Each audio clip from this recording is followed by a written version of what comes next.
Believe it or not, I think it sounds better now. Now I just need to get these spreadsheets back up.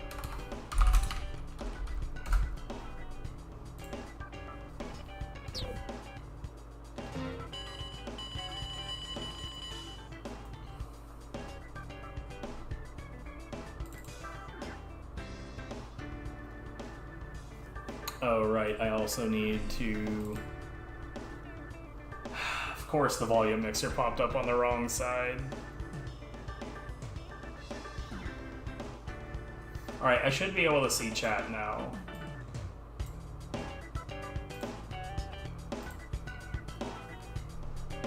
Genuinely, if it still sounds fucked on y'all's side, I don't know what else to do. I've never had this problem before.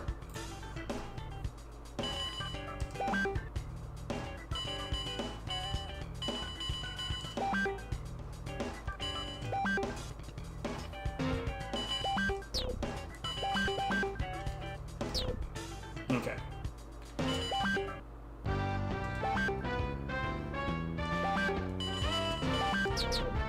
What am I doing? Now I'm getting all, like, messed up. Actually, no, it still sounds pretty shitty. I genuinely, I don't know what to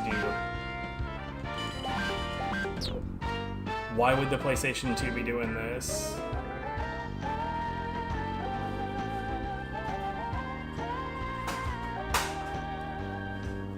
Maybe I need to reseat.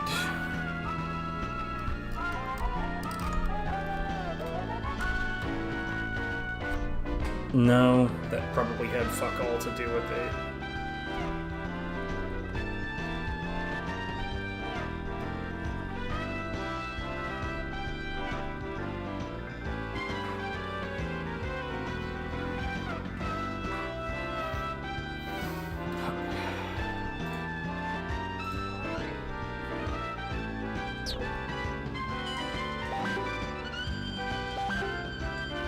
Oh right, I actually have to acquire or put these parts on.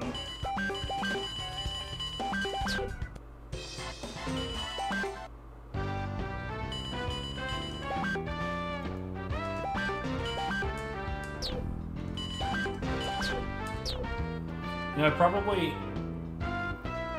probably really shouldn't do those trade-ins until the next, yeah, that's what we'll do, is we're gonna move these to right here.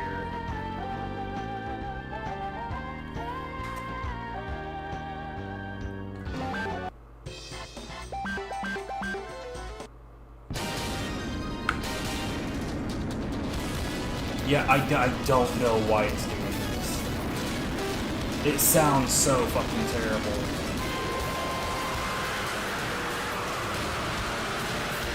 This game already, like, doesn't sound great. Maybe I should just go offline and try to fix this and come back later.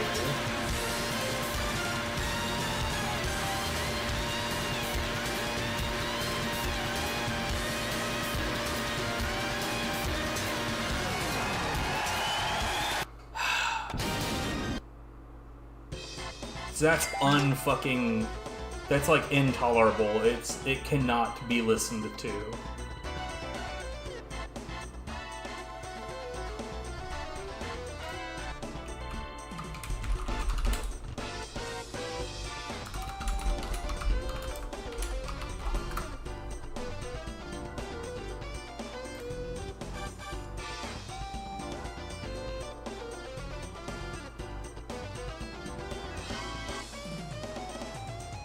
Yeah, I'm not about it.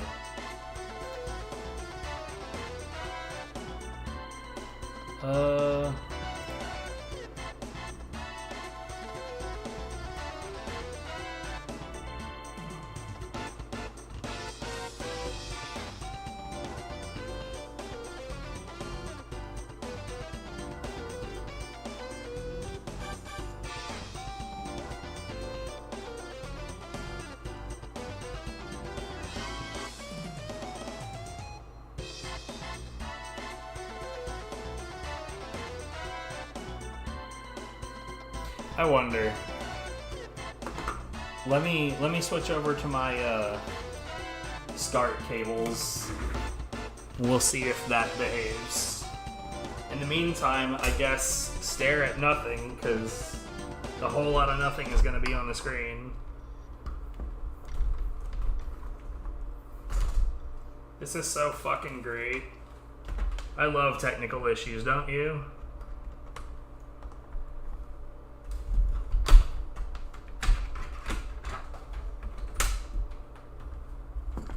I don't normally stream with my SCART cables because they're kind of a giant pain in the ass.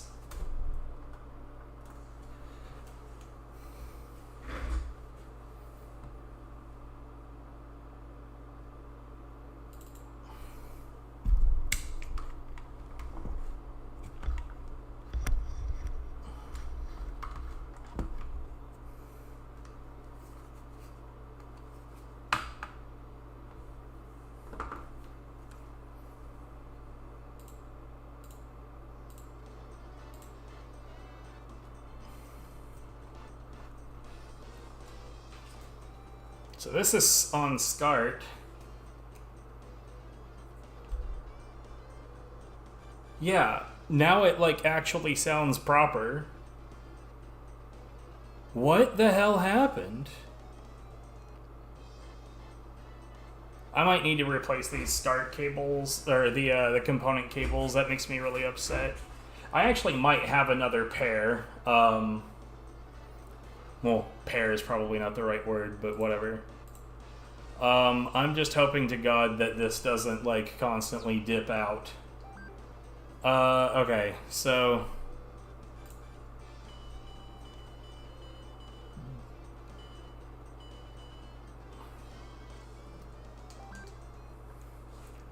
So the 2 races that I do at the beginning now are going to be, well, 3 races, Prairie and Country Road and New Jungle Short.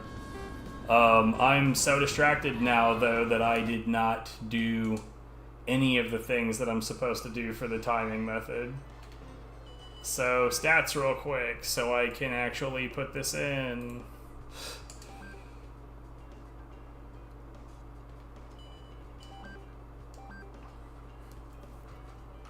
.88.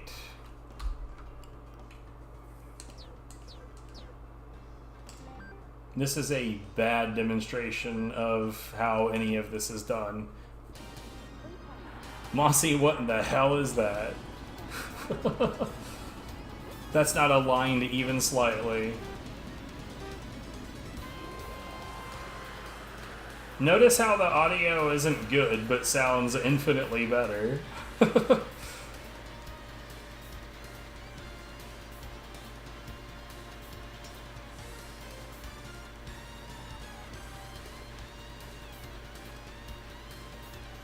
Man, 7TV sure is a thing. I remember when, like, Better TTV and fucking Franker Face Z was the hot shit. It does. Boy, I do not want to go back and listen to this audio and hear what a fucking disaster it was before this.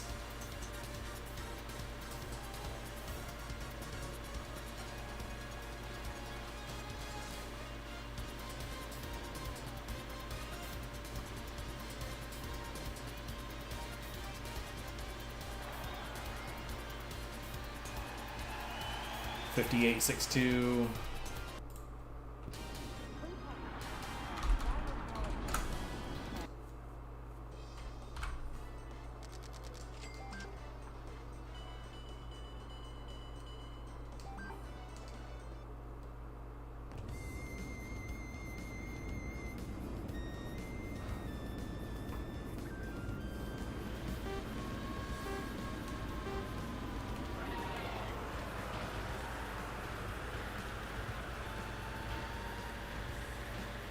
Okay, so for those uninitiated in this game, there's a really important mechanic for the speedrun that involves not colliding with any of the other racers. If you get 0 collisions at the end of the race, you will get a 50% bump in whatever your monetary prize is.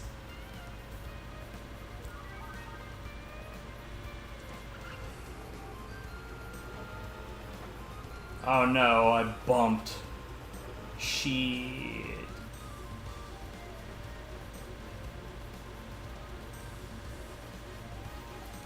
So, thankfully on this category, you only need to do 4 or 5 races, depending on your route, of actually being, like, cognizant of whether or not you collide with another racer.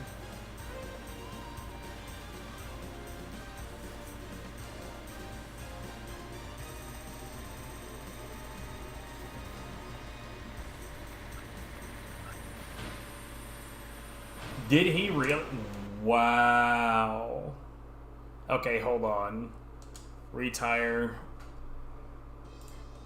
What do I have here? It's like right now I have 550.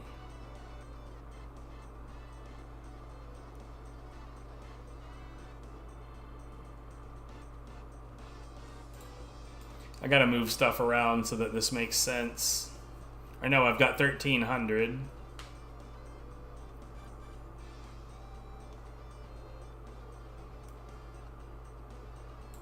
I don't think it's going to be that.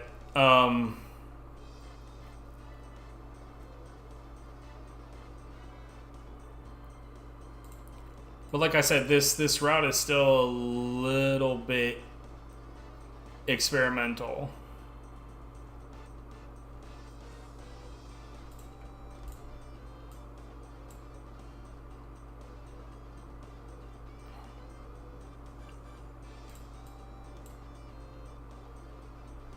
Okay, so did I already do the trade-in on this? Yeah. So what I would do right now is get the spoilers. Slap these on.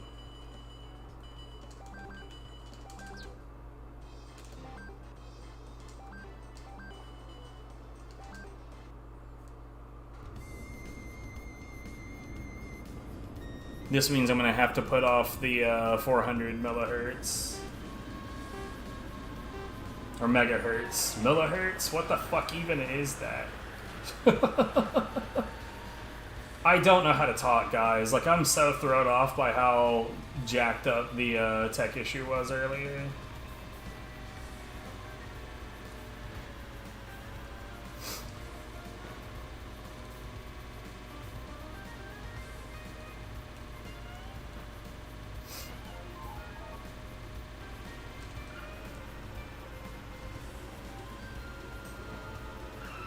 Come on now.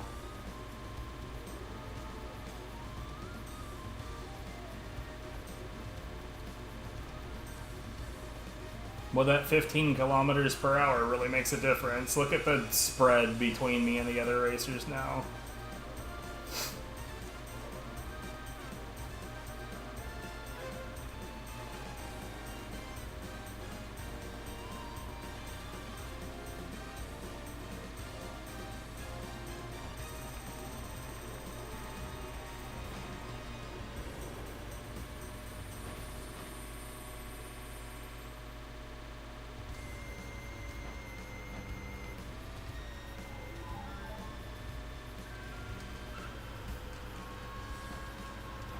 Damn it. One of these days I will not suck at that again. Maybe. Maybe we'll see.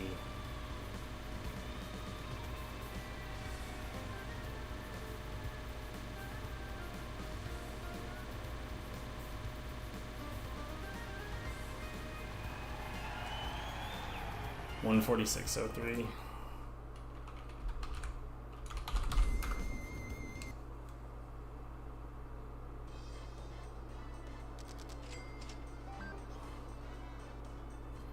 Okay, let's move this down. Yeah, this is gonna have to get got when Pro Street comes out.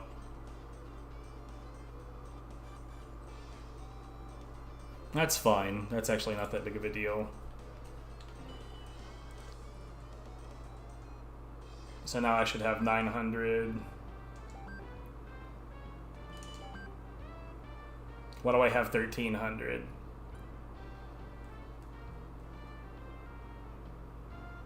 Oh, never mind. I'm so stupid. God, I cannot even read my own notes now.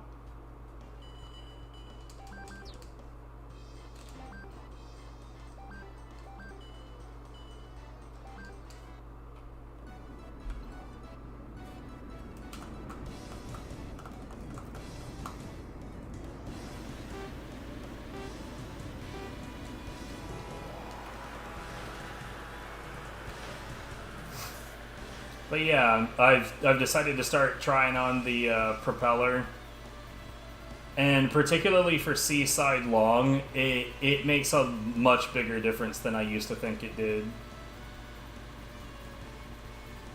Also, Panda and Mossy, this is the gimmick of this particular game, is that like I said, it's a cartoony racer, so you have access to like vehicle parts that maybe don't make a lot of sense.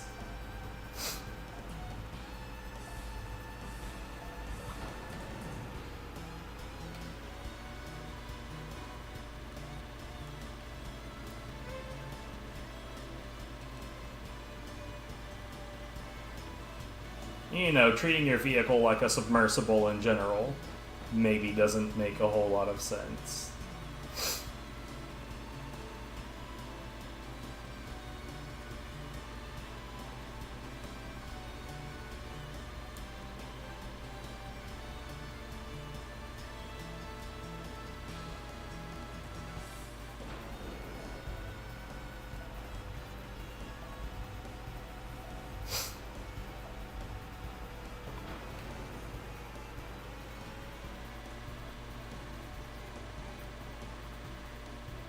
$129.83.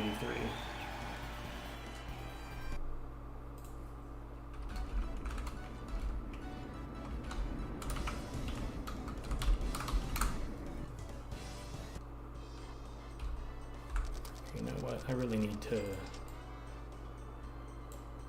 swap those.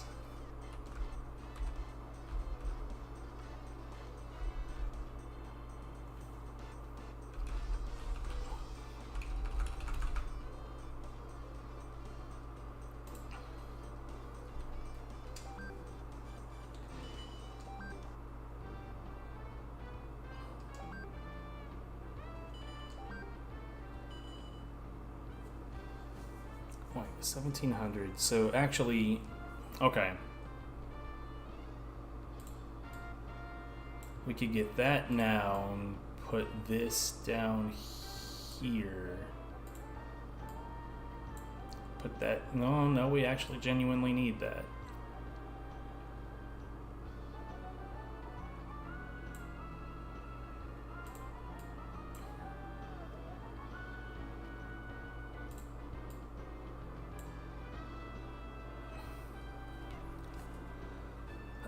So yeah, right now we're actually going to get this.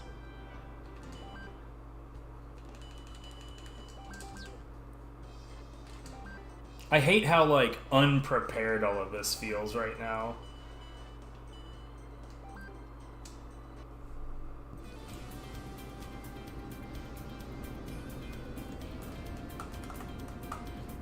It's because of the way that this route works. I start off with like a 24-second deficit.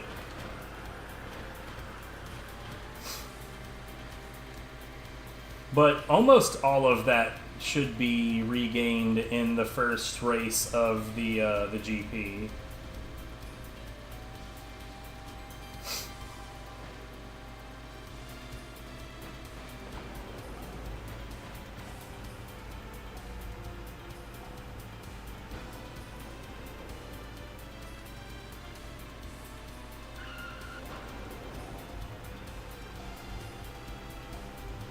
I should have decelerated there a little bit.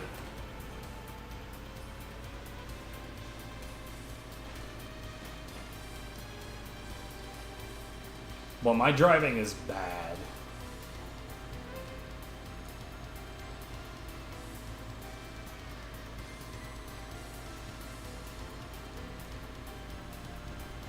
Once upon a time, I was actually quite good at this.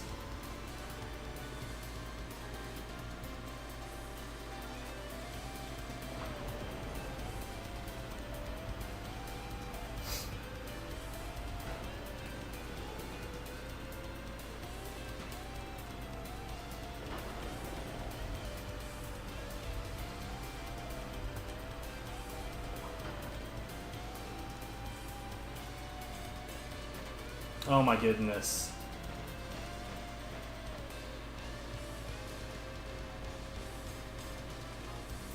$137.92.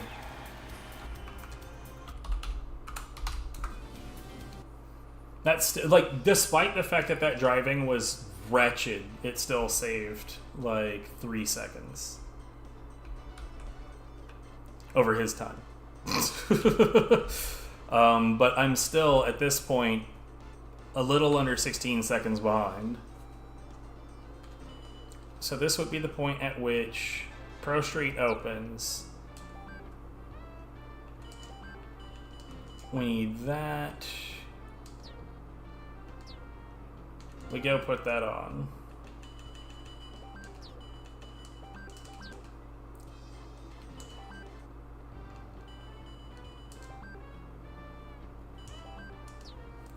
Wait.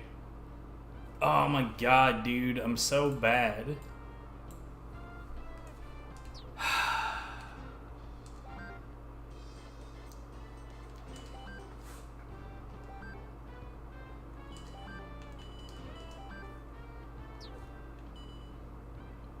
And at this point, I don't have enough for the wings, which is why there's a trade-in phase. But I need to fucking equip... Oh my god. At some point, I will have this figured out. Today is not that day, evidently.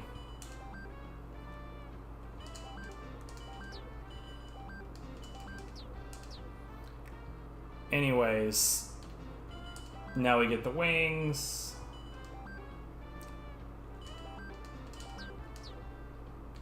We put those on. Now I'm like, throwed. Do I have the correct things on?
Okay, so for like a quick history of how I got involved in speedrunning a game like this compared to like, you know, God of Hand or Asura's Wrath or, you know, all of the action games that I enjoy. This was just a game that I really enjoyed in my early teens. And God of Hand is an RNG fuckfest, and because of that, it kind of encouraged me to pick up, you know, other speed games that I wasn't like normally doing, things that were a little bit more relaxing. Metal Slug 3D was another one of those speed games that I picked up specifically because it was just less RNG heavy, and it was just a lot more straightforward. Like, believe it or not, the 3D iteration of Metal Slug has essentially no RNG. Everything is deterministic. Everything about what every enemy does is entirely based on what you do.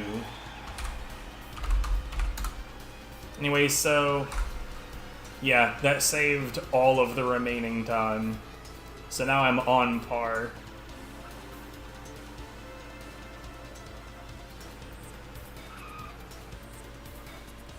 And now this GP still has 5 laps of saving extra time in Seaside because of the propeller, 5 laps of saving time in Snow Short because of the propeller. And it's also worth noting I've got a higher acceleration and a higher speed because of the engine and spoiler. Oh, also, there's not a no collision bonus in GPs, so we no longer need to worry about that.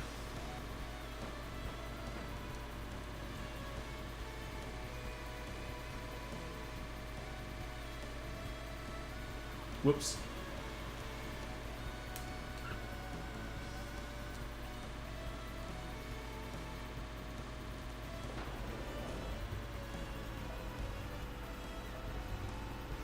See how I got that good dive speed and then immediately had like perfect control of the vehicle,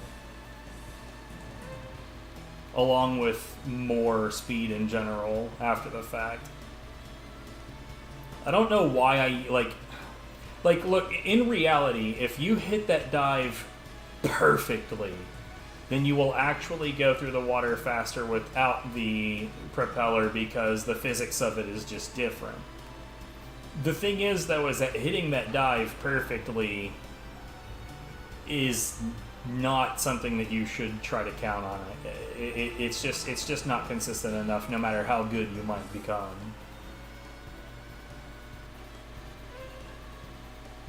I do not think a human could hit that shit perfectly consistently.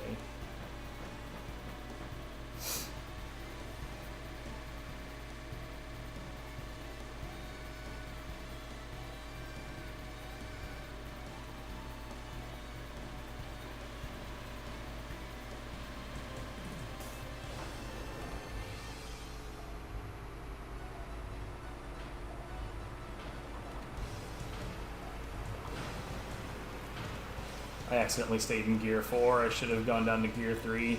In the water, your speed is... So, like, water speed is actually kind of difficult to conceptualize, but basically at lower gears you have higher acceleration, but you also have a lower inherent speed cap. And in the water, acceleration is a lot more important than, like, power. So you actually want to go down to lower gears on most engines so that you have that boost of acceleration. I say on most engines because there's like a God engine where you just want to stay in the maximum gear all the time.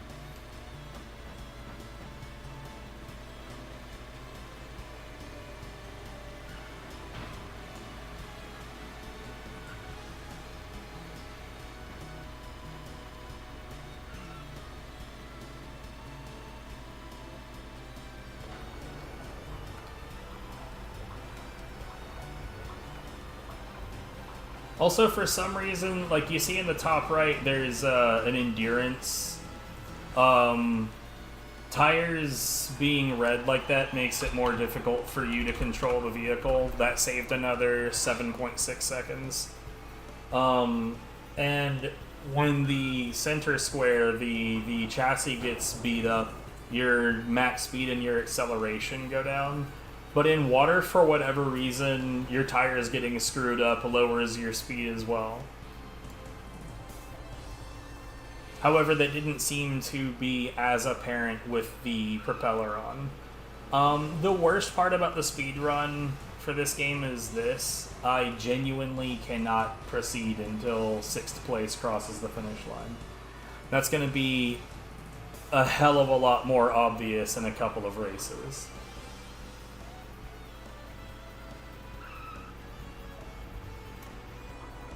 Like, the time that this sucks the most is in the race after the next one. And I genuinely think this has got to be one of the biggest reasons why there's not many runners of this particular Choro Q game, because the rest of the series has runners. This one mostly just has Rui and me.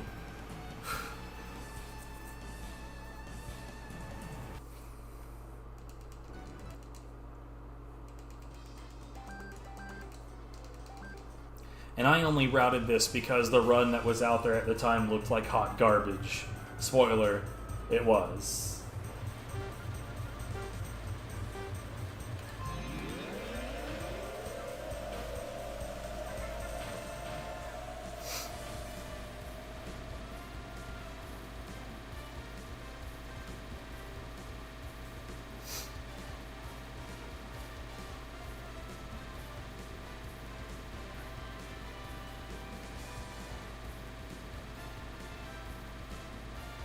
So it does feel a little weird to be doing this GP without the benefit of an easy tune, but the other things that we gain instead are going to be more valuable across the run. So when you do a tune-up on your vehicle, you gain like enhanced stats across the board, and it's only 300 gold. However, the tune-up goes away if you change literally any of your parts, including like vanity-based ones. And as would be expected, as soon as we win this GP, we're going to buy some parts, we're going to change those parts, and at that point the tune-up goes away. We are still going to get the next tune-up though, and everything tune-up-wise from then on is as normal.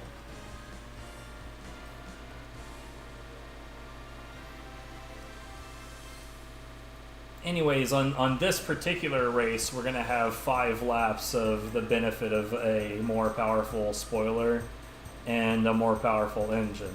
However, the acceleration of a more powerful engine doesn't matter for overall time unless you spend an amount of time below your maximum speed. And right now, we're pretty much riding that 289 for most of the race, with the exception of when we hit the water.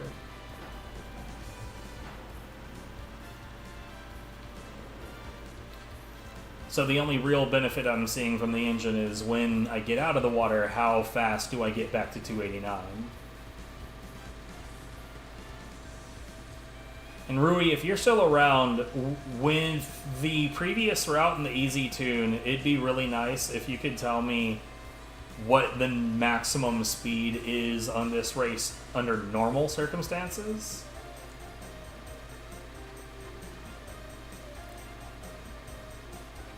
But you're probably not still around because of that countryside signal that you told me that you love so much.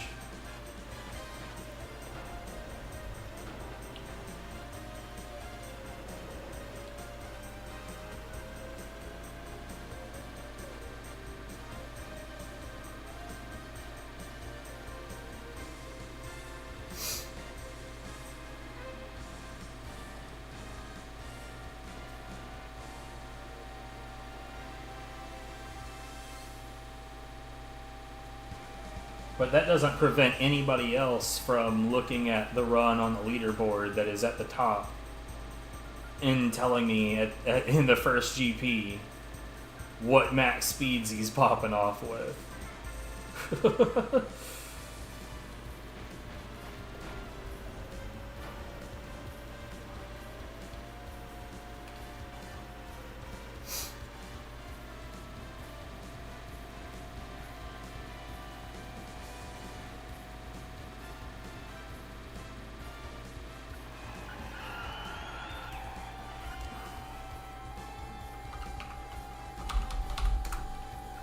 Okay, we lost a tiny bit of time there, so it's probably about the same speed. What the fuck is happening down here? How has this occurred?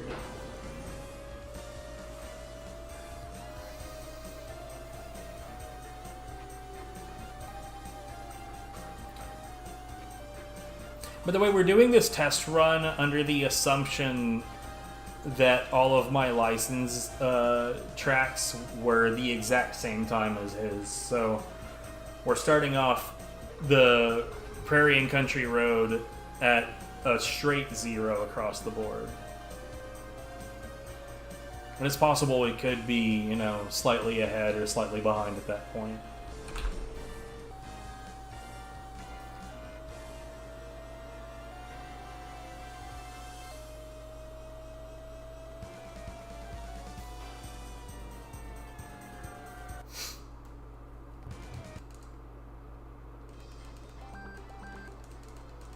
Alright, so this is Asian City Short, which would smack of, like, stereotypical shit if it weren't for the fact that this game was built by the people that are being stereotyped for this stage. And I think that they're allowed to do it.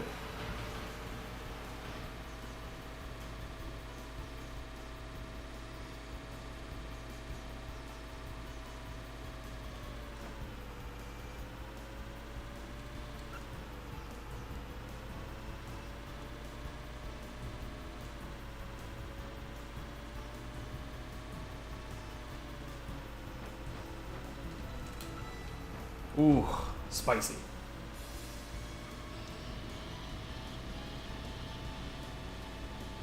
So that was a shortcut that I just went through. The CPU racers never take shortcuts. Ever, ever.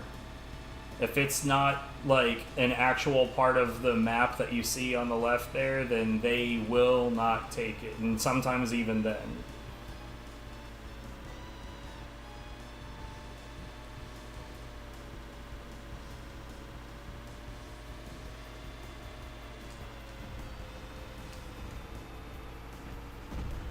Spicy.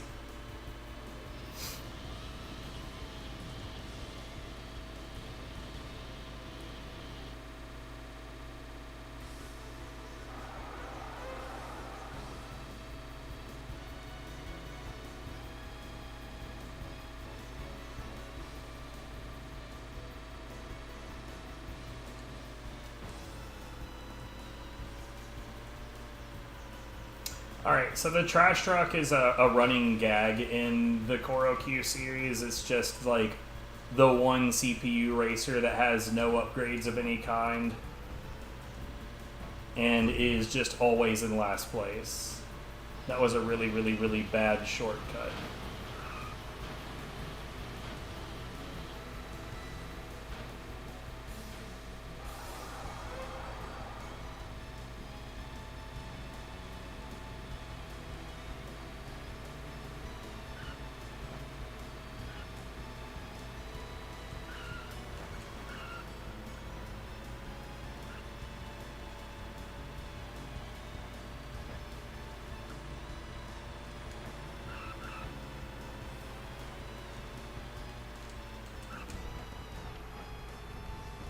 That was also just a really, really bad shortcut. Not as bad as the previous one, but bad. The first two were good, though, so... acceptable, I guess.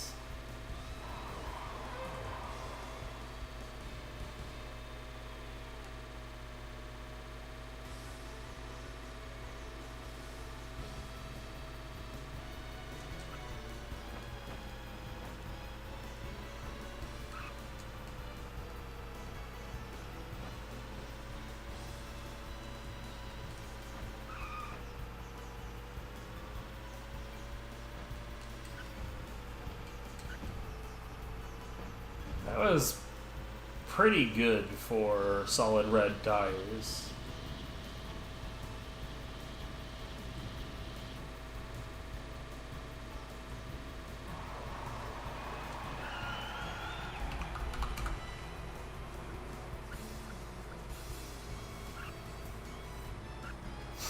Okay, at this point I'm genuinely losing time. But I'm still almost 6 seconds ahead.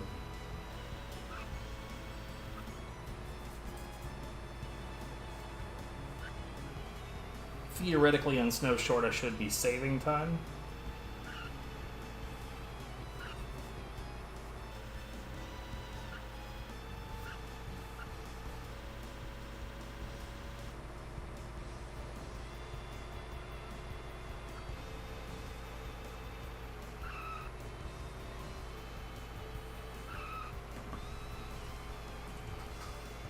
Though it's going to be a while before we find out.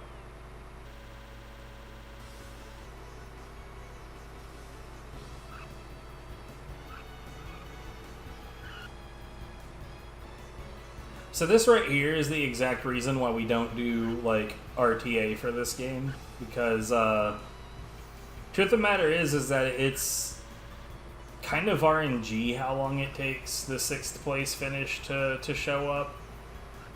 So you'd be genuinely just like crossing your fingers, hoping like, please, for the love of God, cross the finish line, you sack of shit. And like, that would also mean that if I'd crossed the finish line a whole minute later, it would not have mattered. And when it comes to speedrunning, you really don't want any kind of like scenarios that discourage you from going fast.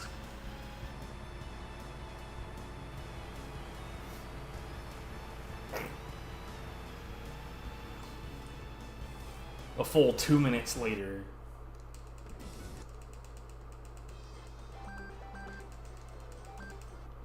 Okay, so I need to beat 3:51.15. Preferably by more than 6 seconds.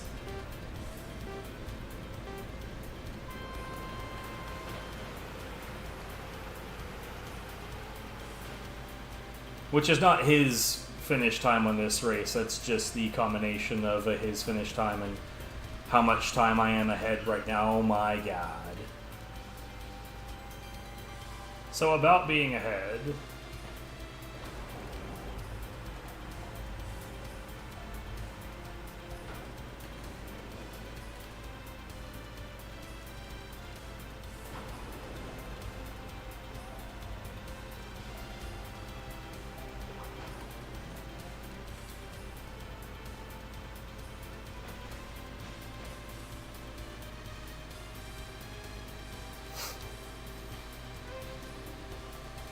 It's just the first thing that I do is just bonk on a wall.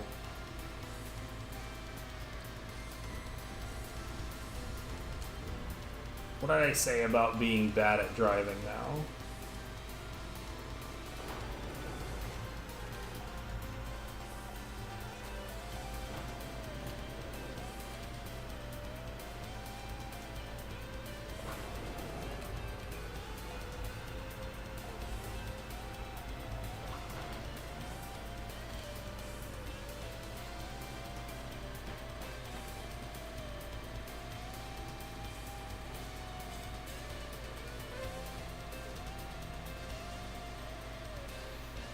Anyway, so this is the only race in the game that is on snow, and there is a piece of equipment that is specifically for this course.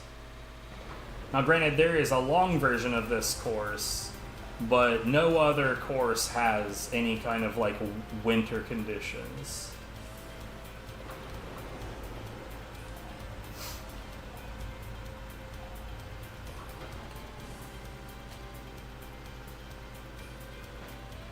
Shit. Being airborne is bad.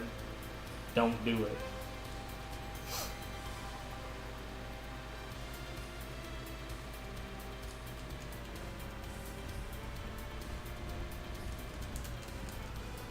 No, being airborne is bad. Don't do it.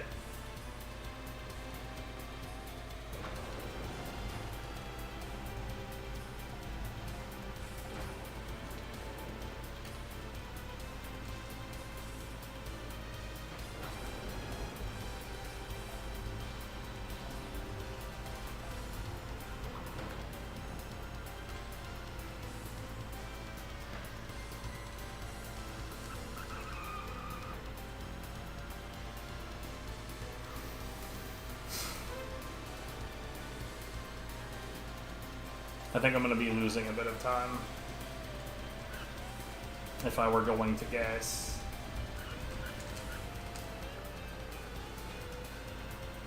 Look at all that speed I had to shave just to be able to turn worth a shit.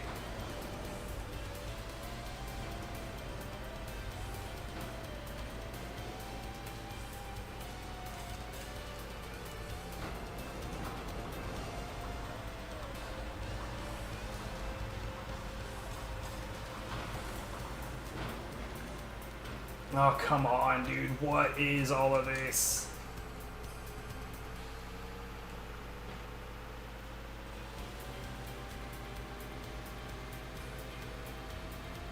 So, I just about stayed even. Wait, what?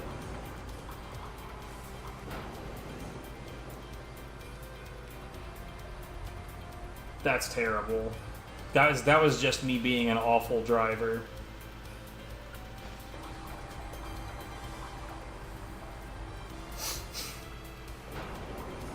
Though, if I'm able to finish this GP even, it's probably still a win.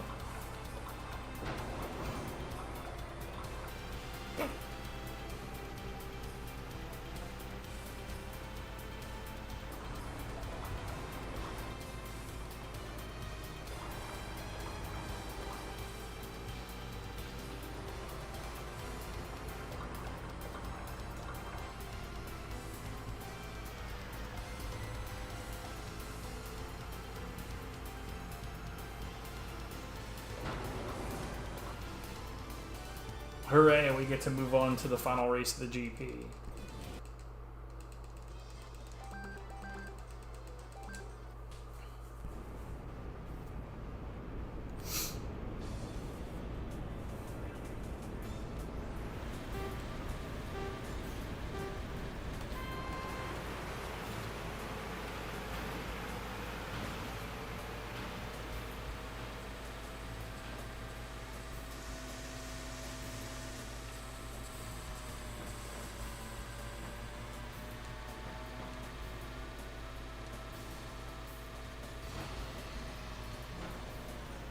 Oh my god, dude, come on.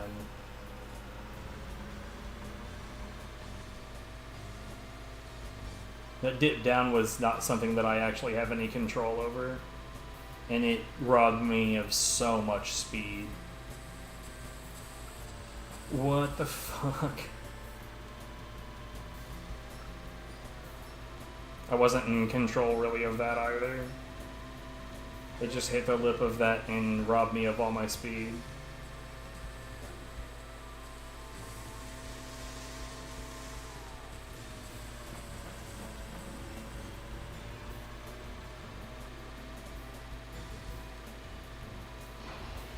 You did it again!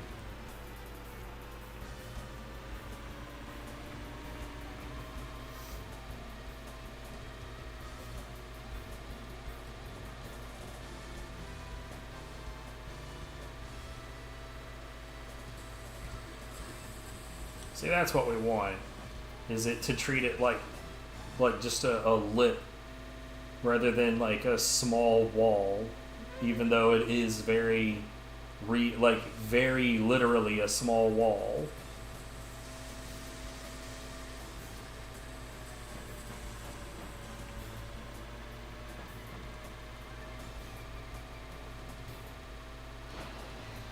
It's gonna keep doing that, isn't it? That is some hot garbage.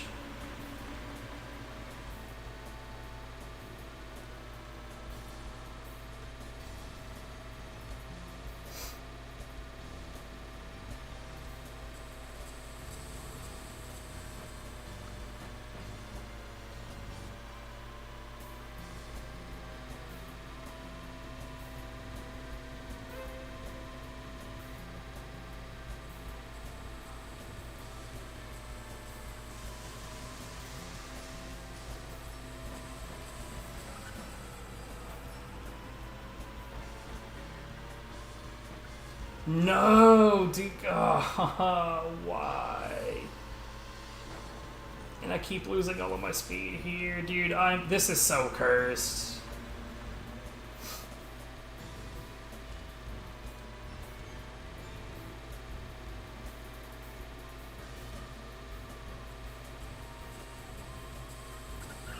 What the fuck? This is so cursed.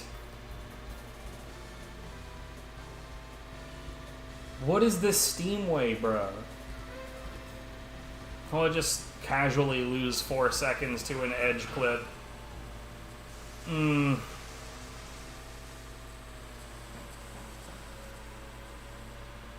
I should have just played Subnautica tonight. You're kidding.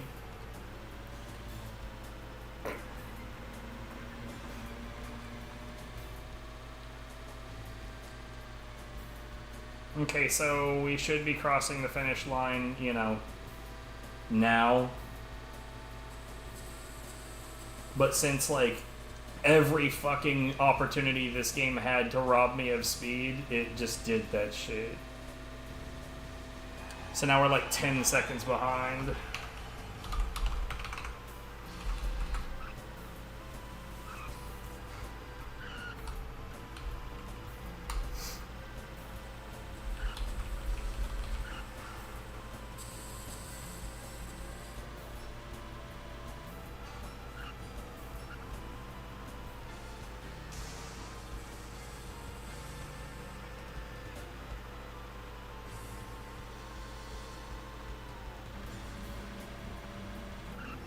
I kind of wish I could restart this track right now, just so I could, like, get an idea of, like, if I did things differently, whether or not it would work out.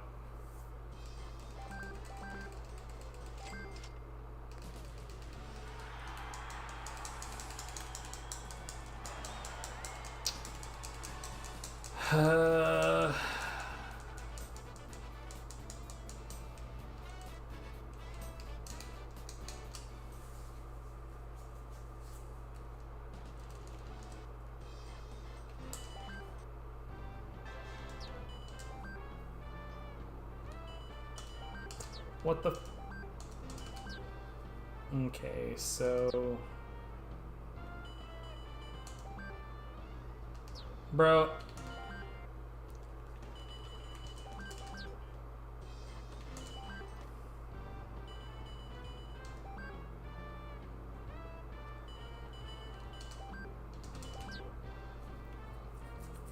I didn't need to do it there, though. So I'll probably do it there later.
So this is where racing game actually starts to feel racing game.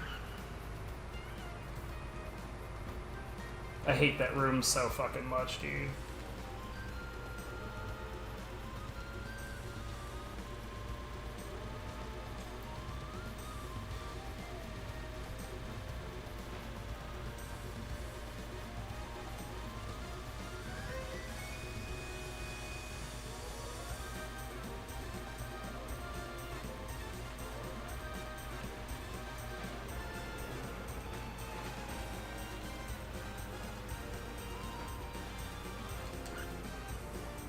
Car seems to be extra bouncy right now.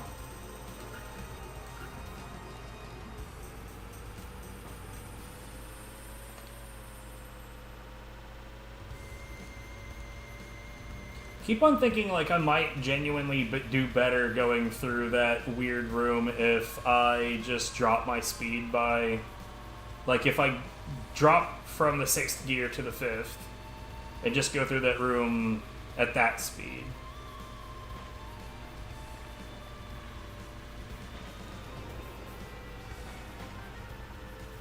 We're gonna try it. Why not? What's the worst that could possibly happen? And this isn't a real run right now, so... That appears to have changed essentially nothing. Cool.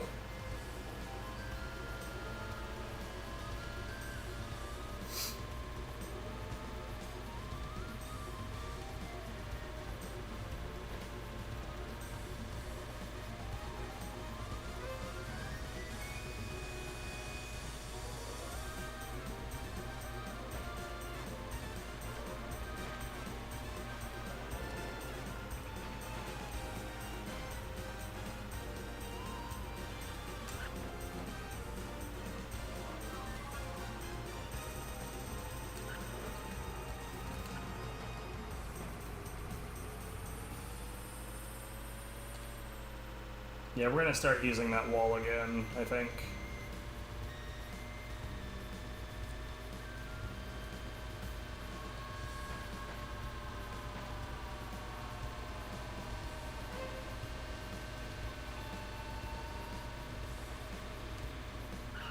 Cool.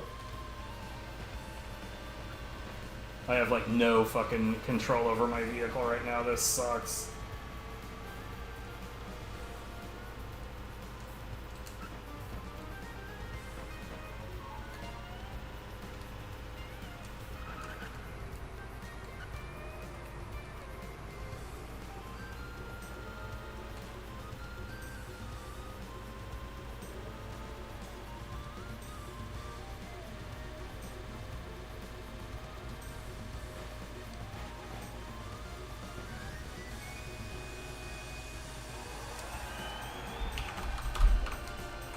Yay, I saved 3 seconds. In the next race, I'll probably save, if I was gonna guess, probably 1.4 seconds.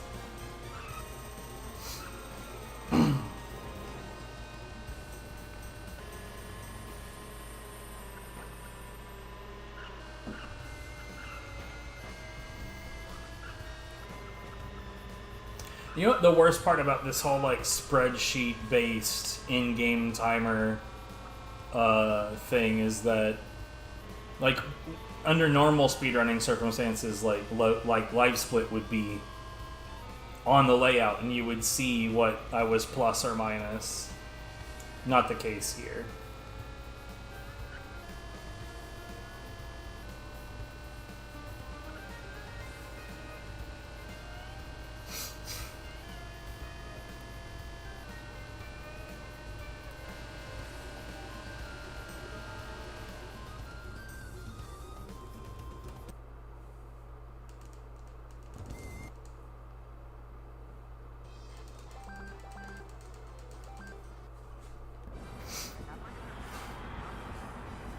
Yeah, this race is just like a circular straightaway. In other words, like, there's not any like real driving to be done here. Your time is pretty much entirely influenced by what your max speed is.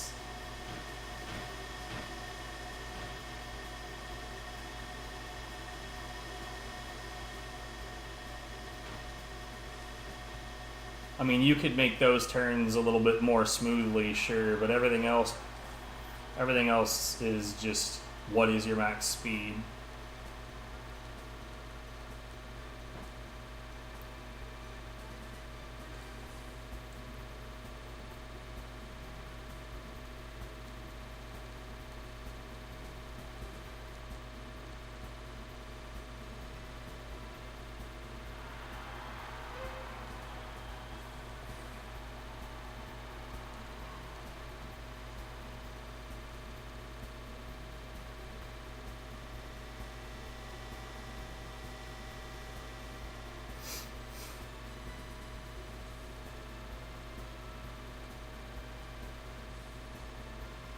This course, I genuinely don't understand why they bothered to have a long version. Because there's big oval short and big oval long. This is the long one. I say it doesn't really make sense to have two different versions of it, because it's not actually different. You know, I got 3 2453s in a row. I'm pretty fucking consistent. Though this one is going to be a bit slower because that was a bit wide.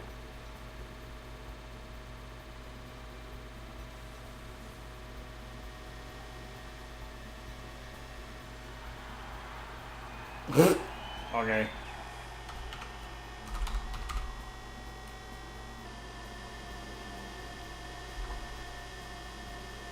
Okay, I saved 1.08 seconds. Because my driving is shit, I'd be willing to bet I'm gonna lose time here. But then I've got Seaside Long not far behind this, so...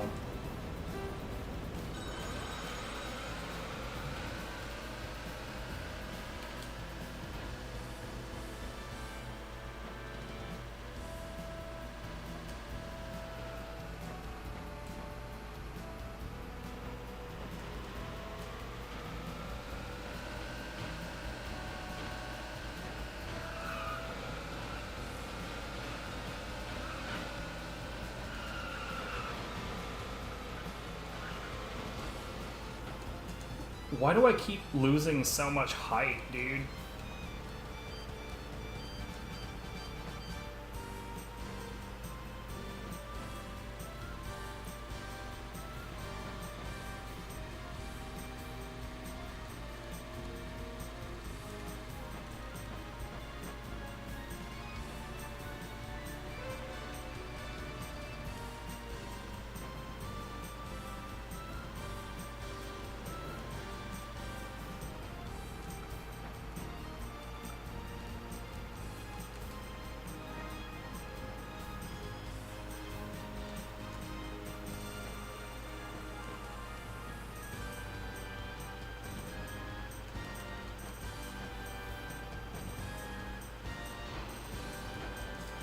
Genuinely, I keep on losing heaps of height every time that I take off. That is strange. Like, it's not abnormal for it to happen every once in a while, but right now it's consistently happening.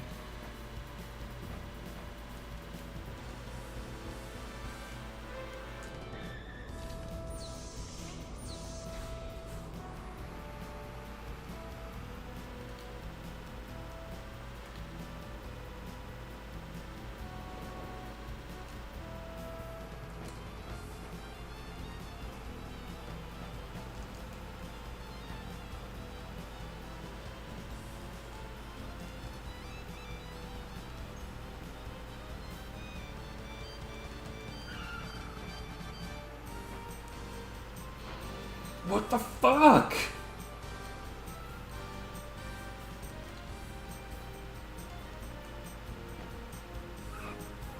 Yo, is this propeller, like, actually causing that? Is this, like, the only thing that's really different? Though, the last time I tested this, I don't recall that being the issue. I don't know, dude. I'm, like...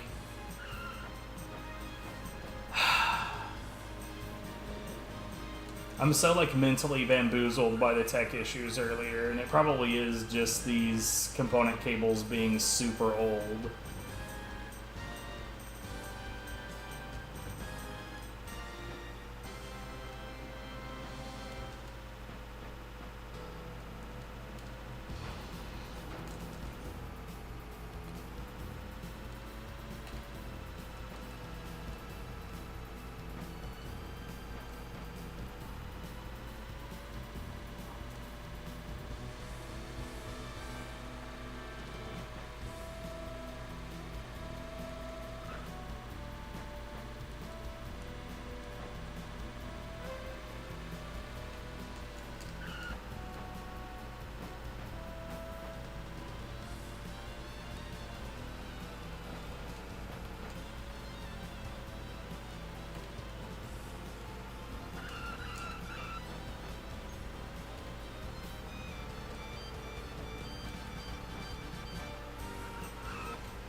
Ugh, fuck you, game.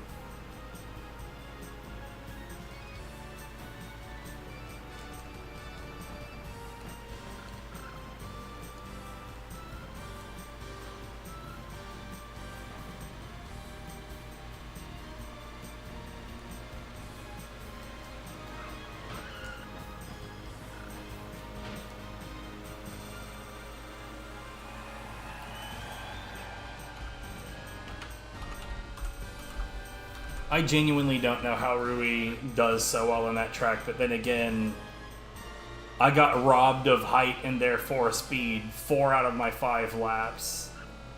I don't know how much, like, I just lost like 5.8 seconds, and I don't know how much of that is entirely because of it robbing me of speed at least one major time on damn near every lap.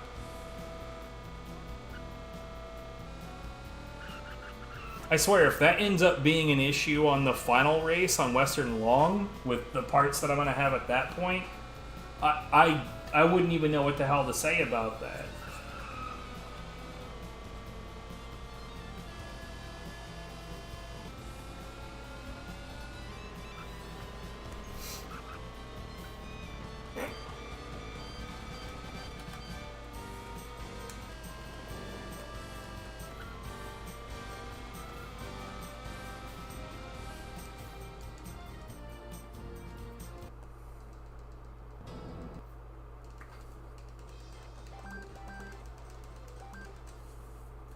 Alright, so now I'm 11 seconds behind.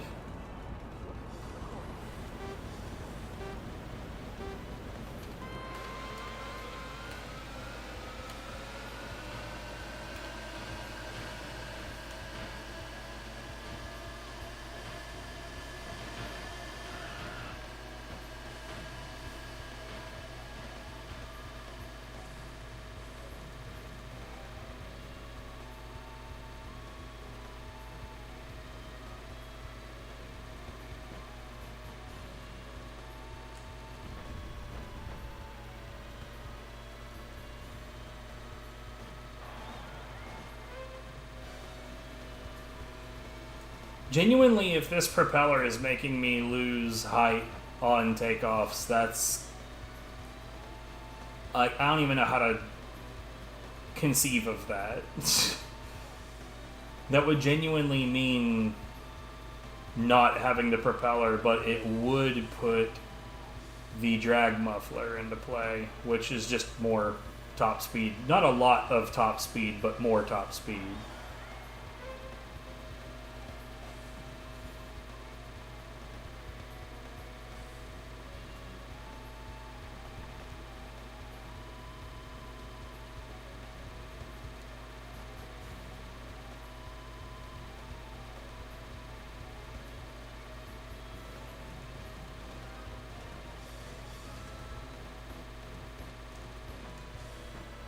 Like all this time that I'm spending at top speed, that means that having that would mean saving more time.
Okay, we just saved back like 3.5 seconds. 3 3/4 seconds. Here's the thing though, this next track, Seaside Long, has a massive water channel across the back end of it, which is one of the biggest reasons why I thought, you know, maybe I should reevaluate this this propeller thing. Because for the longest time I was saying, yeah, that propeller shit, that's not worth it. It's too much money and you don't get anything from it. Well, it turns out.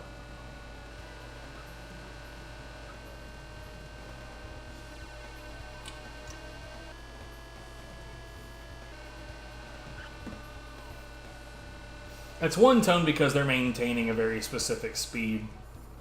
But no, yeah, the engine noises in this series are not good.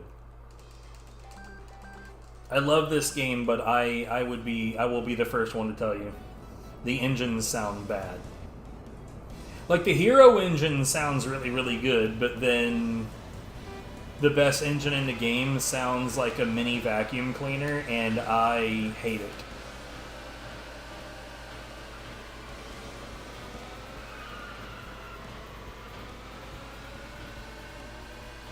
I can't, like, no, you can't give it that grace because, like, there were engine noises in other games at the time that didn't sound this bad.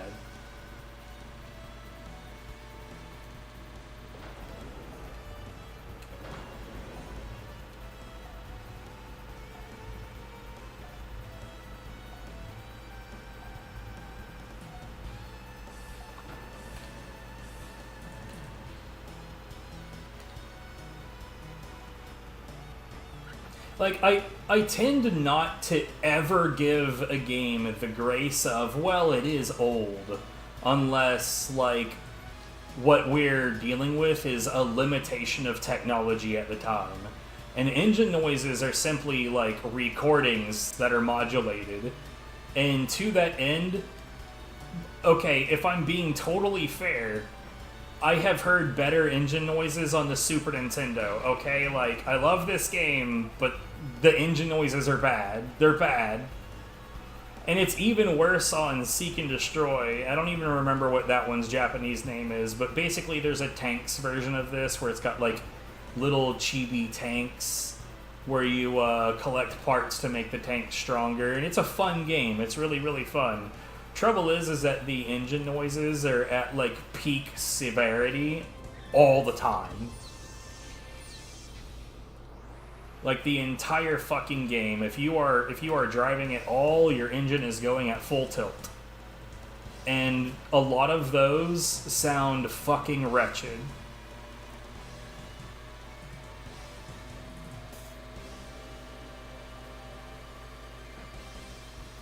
Now, I could just turn down the SFX, and then we wouldn't have to hear it really at all. But that would also mean not hearing other things that are kind of useful to hear. Like whether or not another racer is coming up behind me, or collision noises, etc., etc.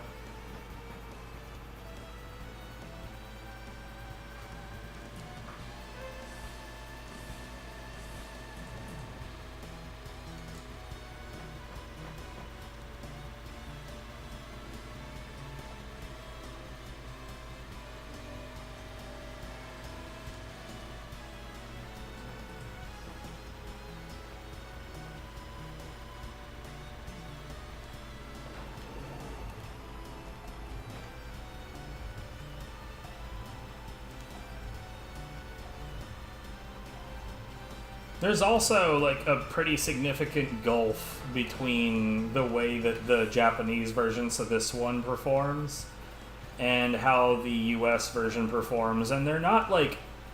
None of the changes are difficulty in nature so much as they mostly are just... I don't know, just odd video game behavior. So, like, for instance, when I was just now, like, riding along the wall like that, you actually hear the frequency that the game allows me to collide with the wall.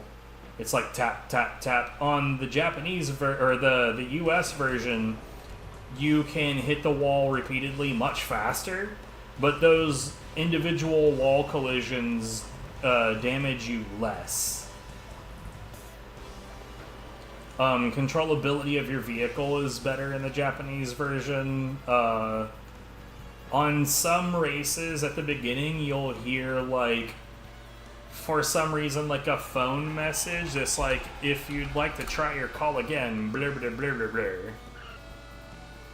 And it's really silly because there's no reason for that recording to be there. But it's like, old school US, you've dialed the wrong number, idiot.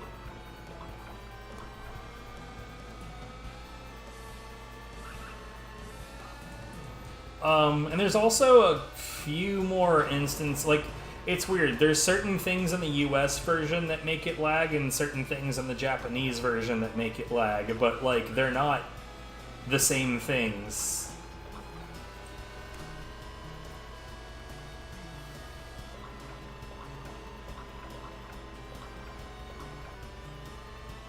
I always find it especially weird when, like, a game like this is different between regions because, like, why?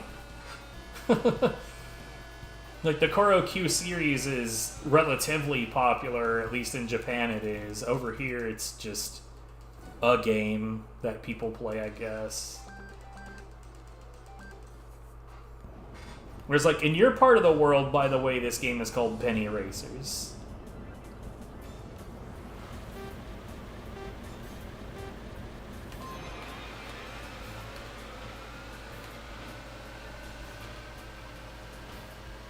Honestly, the way that the engine noises just now sounded at the beginning of the race sounded to me a lot more like someone was getting a buzz cut.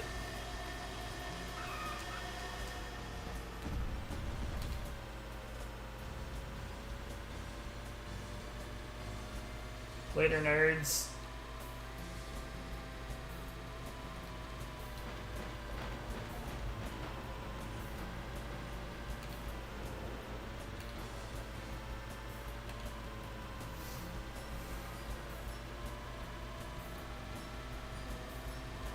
Okay, somebody is sort of catching up to me. So, the shortcut in this race that I just hit is likely, it's probably the most important shortcut in the game. It's also the easiest to fuck up.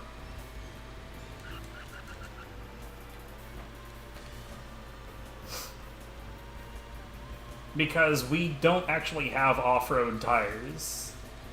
This whole game, we've been working with either the stock tires at the beginning or what's called the high grip tires. And the high grip tires, they're not off-road tires.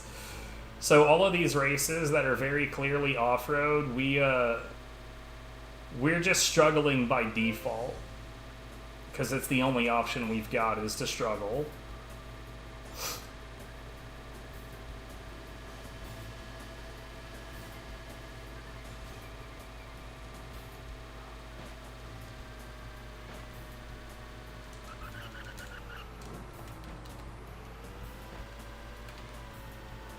Okay, if I'm gonna fuck up, that's probably the most elegant fuck up I've had in a while. Even having it go the way that it just did, it still saves time. Just not nearly as much.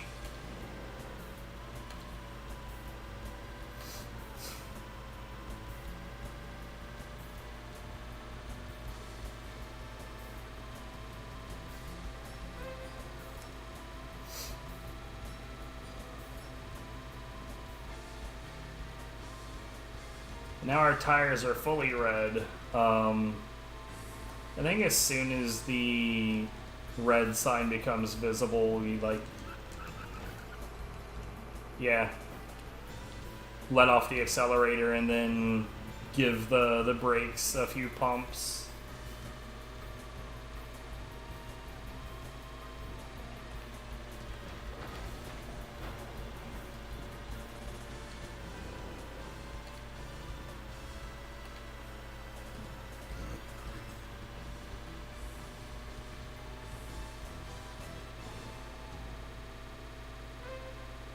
But yeah, definitely as far as all of the games I stream go, this is probably...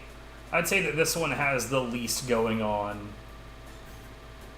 Like, I wouldn't expect anybody that's not, deeply into this game specifically to, watch the stream and, be really invested in what's going on.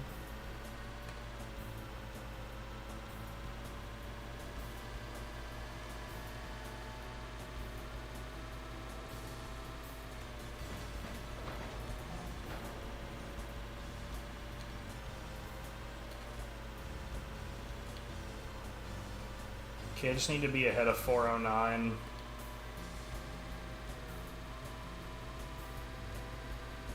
Yeah. We saved some time. Not a lot of time, but some time. Alright, the next race up is, oh, we're actually starting the final GP now.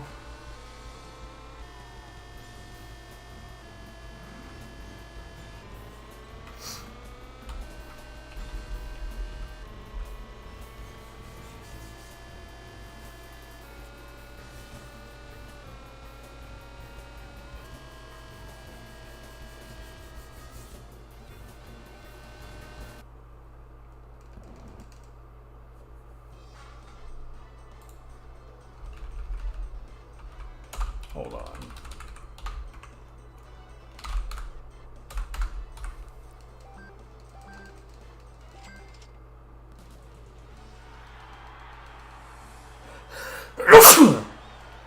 Delicious.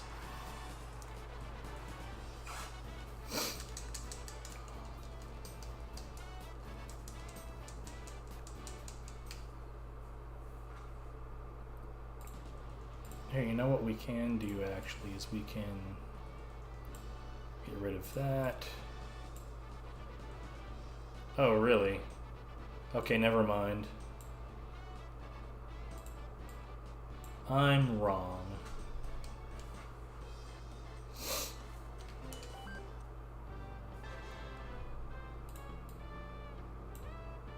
So the third big shop is available, but we're not going to use that.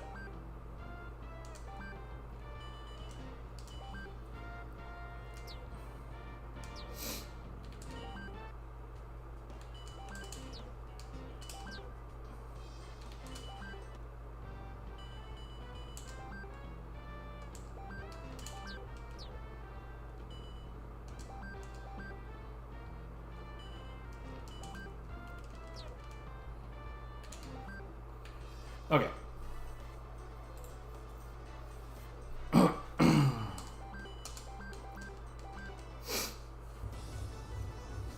So the engine is going to sound very different now.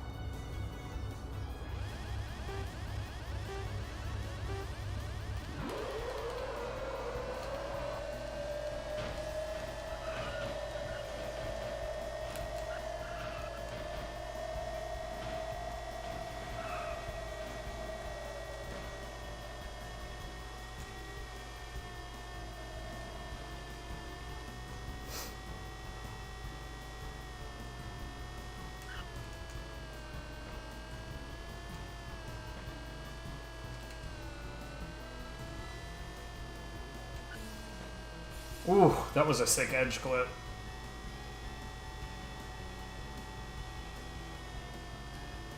It's like an edge clip in this game is like basically if you go around a corner on a 90-degree wall and you touch the inside of the opposite wall when you do it,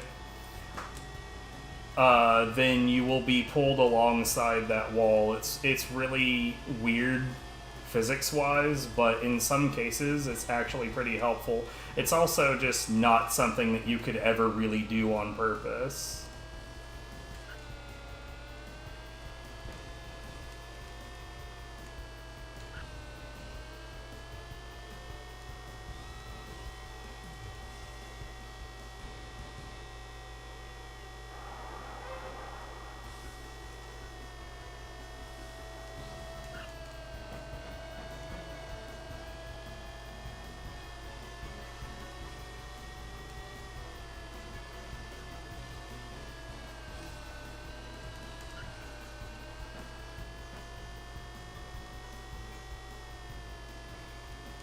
It's also worth noting that we had an incident earlier where I got edge clipping on the back end of a ramp where it stole every last bit of my speed.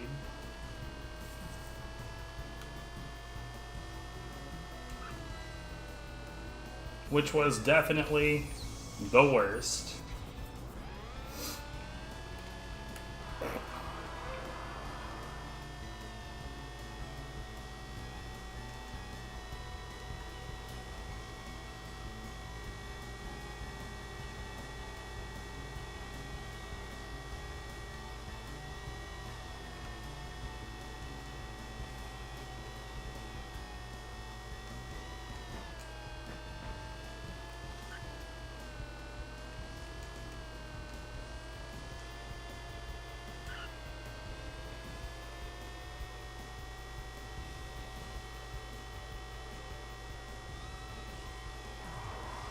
By the way, I also realize most of this has just involved me wildly stomping the other racers. We're about to have a few races where that's not going to be the case.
Sorry, I had to deal with something.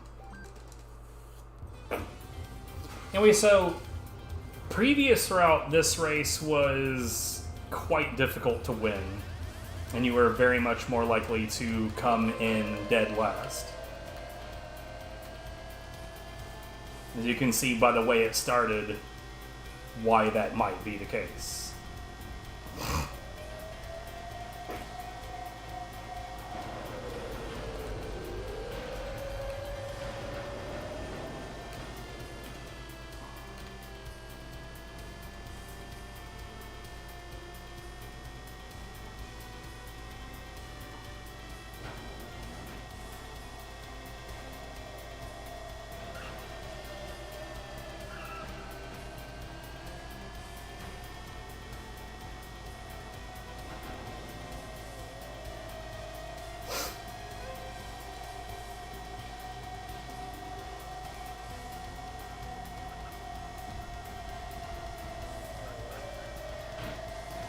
Frick.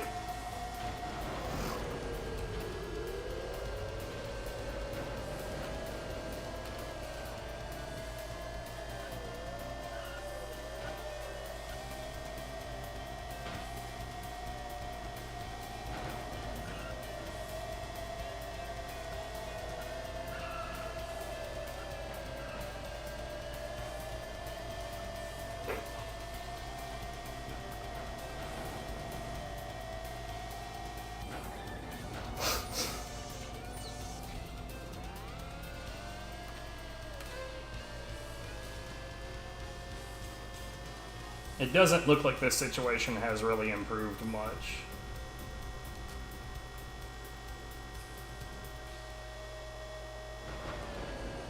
I said dead last, minus the trash truck.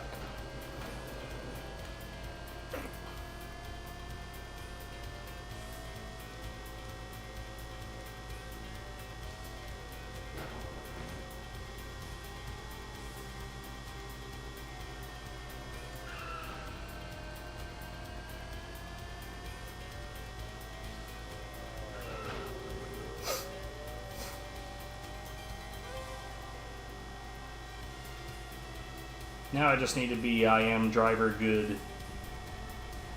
for this lap and the next one, and maybe I get a good place.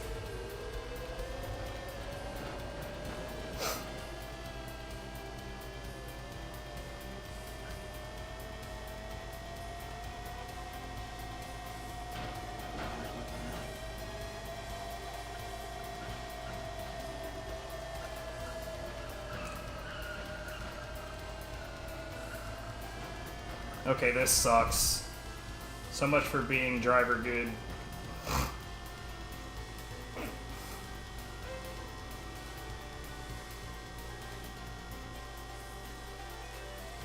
5th place isn't last place, though.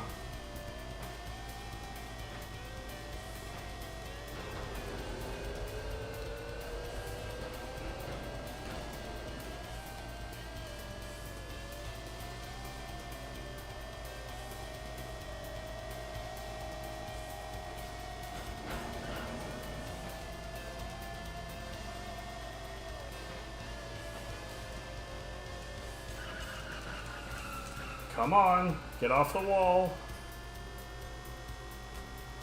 There's like a little invisible lip to that wall on the right side.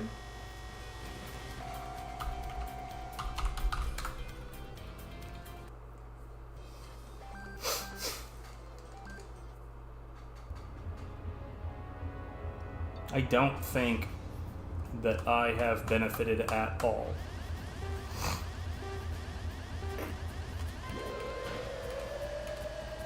Gotta say, these weak starts aren't helping.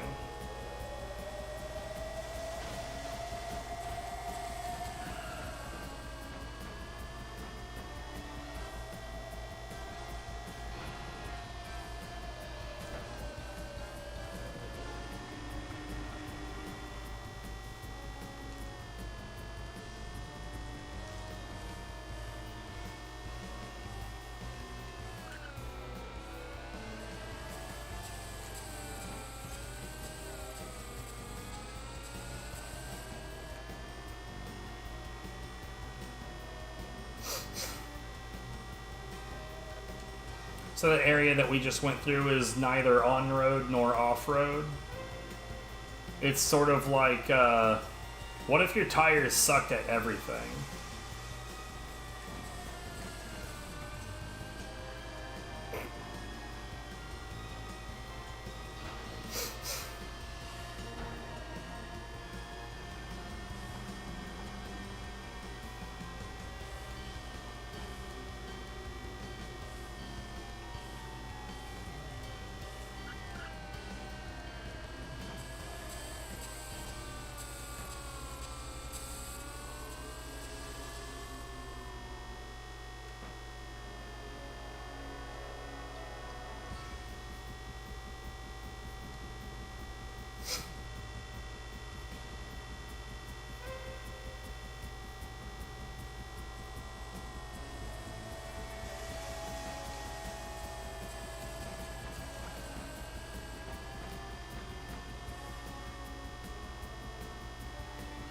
We almost edge clipped there again.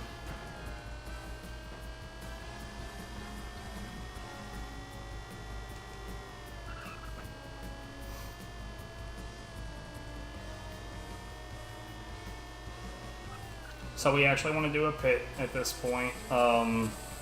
This stage has the worst pit in the game because like the angle that you need to hit it from is right behind a light post. And those don't have like proper hitboxes. So like, if you just barely nudge that, it'll just sort of like bounce you out.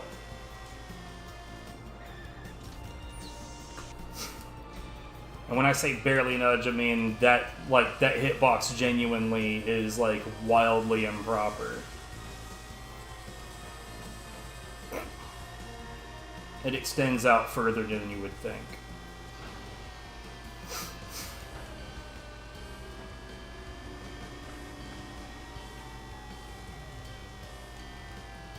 So what if instead of the prop I got the drag muffler instead?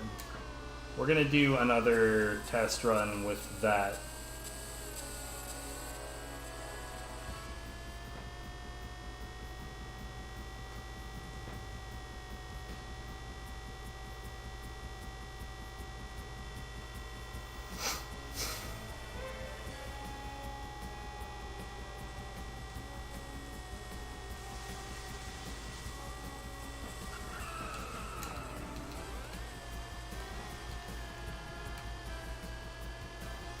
That's not how that's supposed to go at all, but I'm a bit distracted, so I fucked up.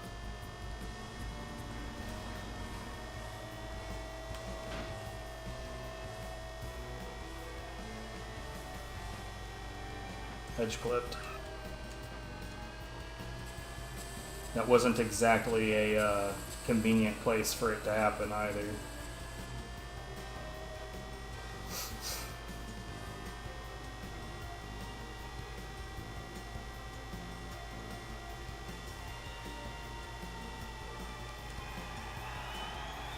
Yeah, I'm like 11 seconds behind.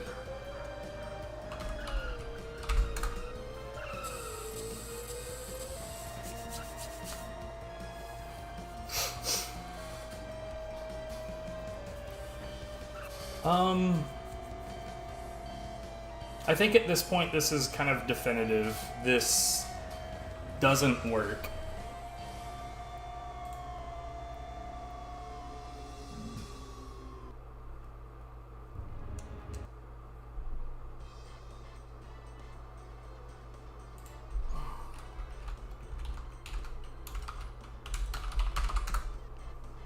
Here, so we're gonna put this back. We're gonna put that back. We're gonna put the drag muffler and this back down her.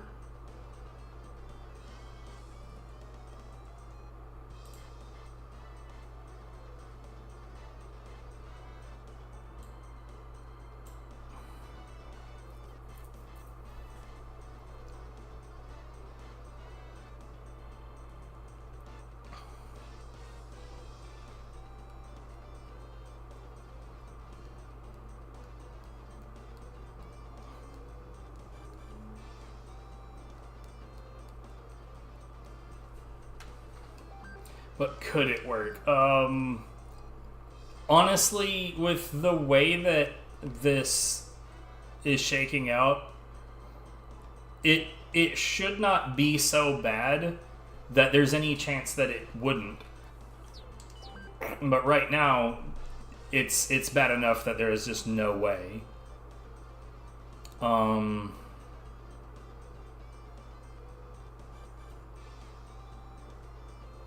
So I got these races, and then you get that.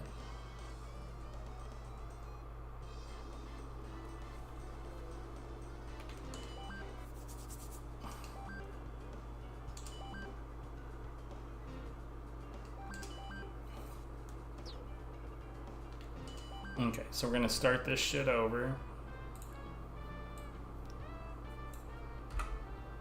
I'm gonna do what we did earlier last time. Well, up to a point.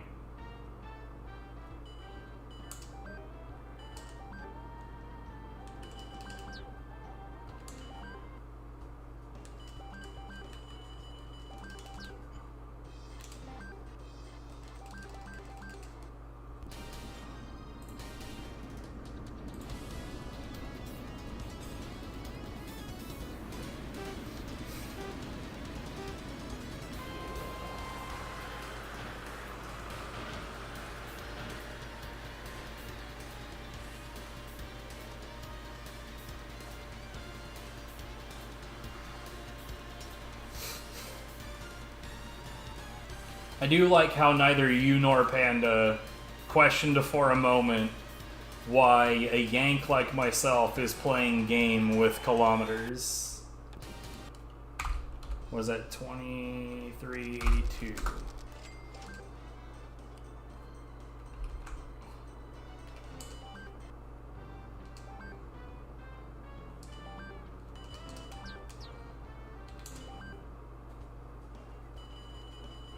Yo, fair enough.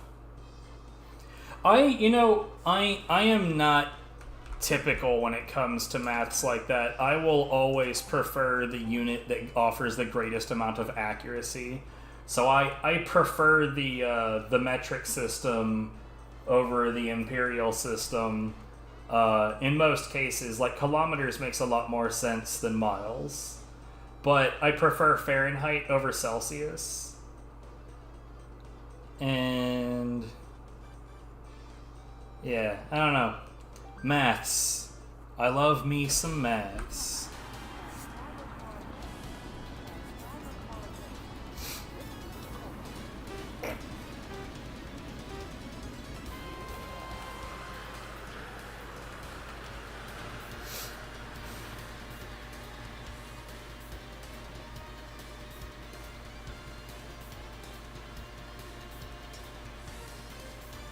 Man, you should see some of the shit that I get up to on some of these spreadsheets that I make.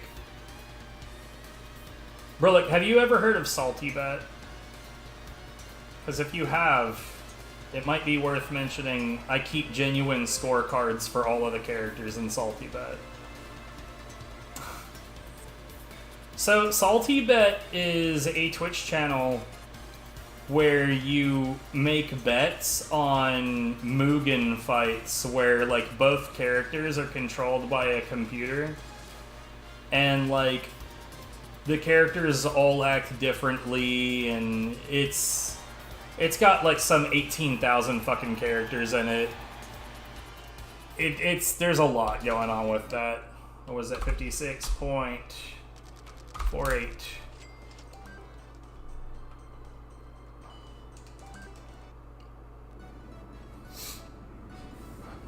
But yeah, I keep honest to God scorecards for literally all of them. You don't think you've ever heard of it?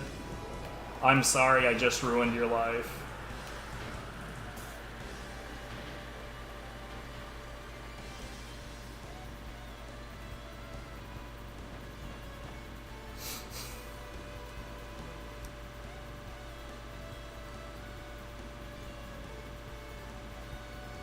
It's something I've been into and out of multiple times over the last, I don't know, 12 fucking years.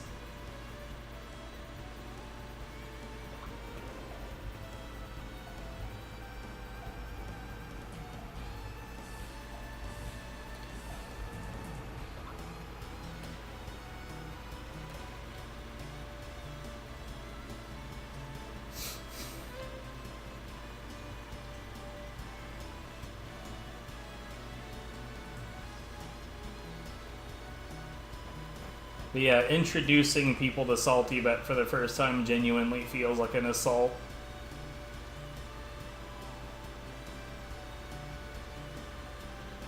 You guys should add me on Discord so we can figure out some Neo time.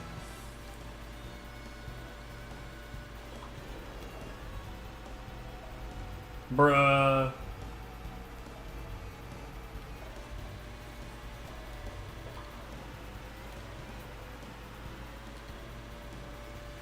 I'm so sorry. 133.95.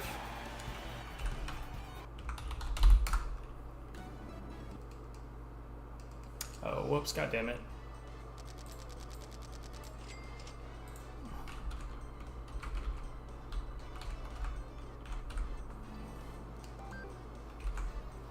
Okay, so we did those. Now we're gonna come in here, get this. And come in here, get rid of the family engine, get rid of the 3-speed auto.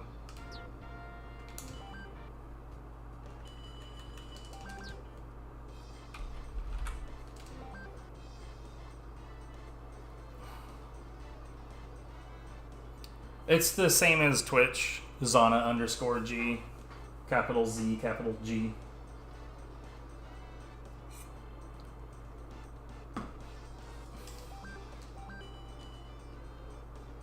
Feel free to use that shit.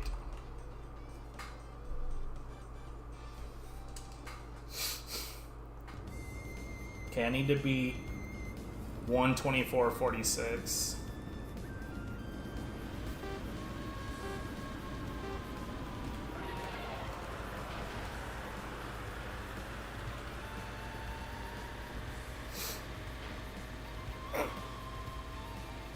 And I don't mind, like, announcing that, even though it's gonna be, like, on my YouTube archive, because, like, I'm not a dummy that, like, just accepts random friend requests when I don't know who the person is or, like, why they're sending me shit.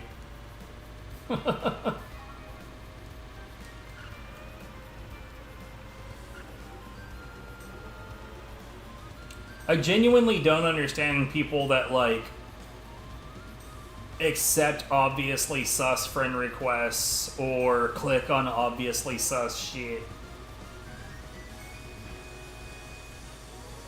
But, like, while I was still, like, the admin on our God Hand Discord, Bruh, like, the amount of times that one particular person got hacked like 3 times while I was still there. It was like, next level, how are you this dumb? Stop clicking on suspect shit, you idiot.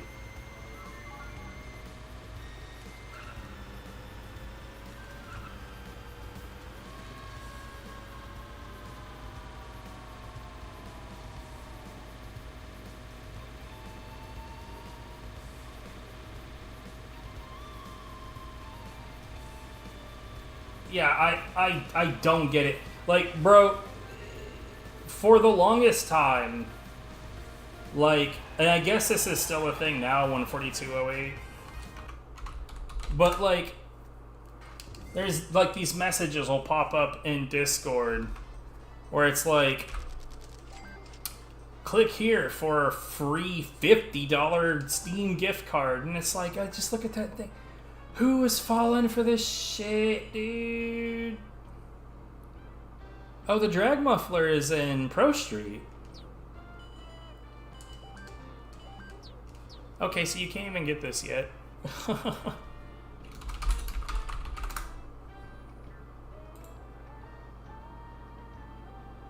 So we're gonna get these right now. We're going to put this off until now.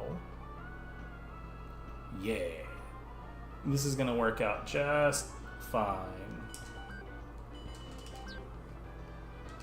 How much do I have now? 300.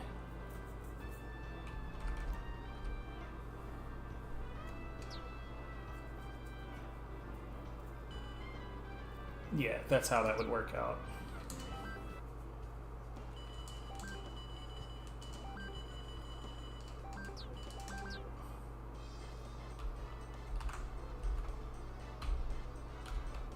Okay, so now we're on snow and ice.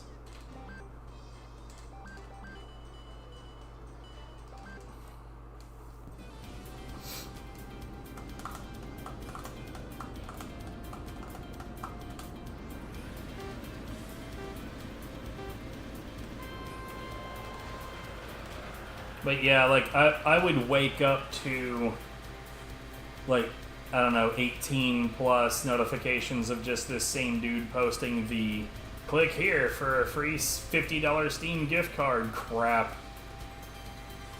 And it's because they got hacked again. The guy in control of the Discord now is the dude that was, like, always on top of that shit. And I mean, he was always on top of that shit. By the time anybody else had any idea that it had happened, that guy had already cleaned this shit up.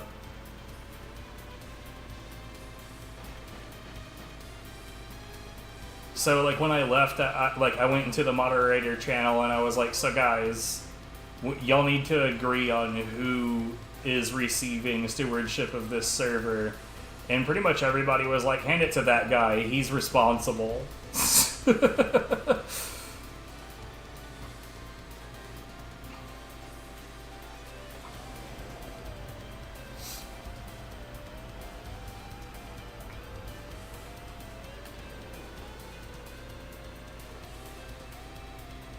And, like, I didn't want to point out the tacit admission that they were like, I'm not responsible and that person is.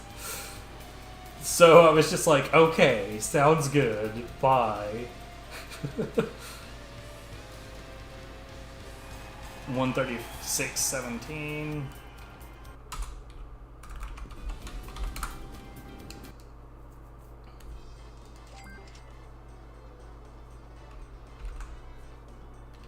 Okay, Pro Street opens up.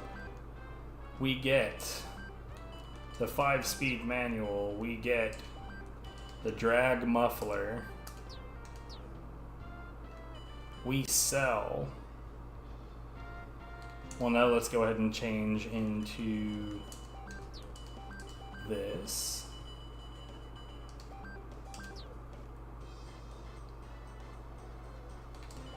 Oh, that's not the correct thing. I'm dumb.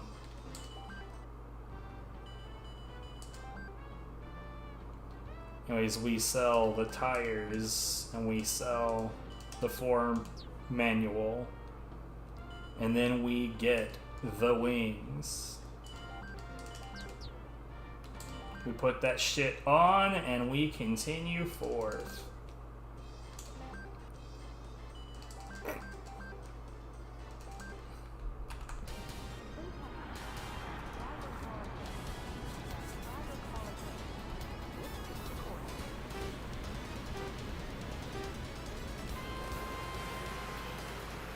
So fun fact, anytime that you see me going through the menus and you see like, you know, measurements of like what the stats of all of the different items are in the form of like red, green, and blue bars, disregard those, they're lies. Like they are 100% false. I mean, okay, that's not entirely fair. Some of them are relatively suggestive of things that aren't completely false. But the stats are mostly incorrect and deeply misleading.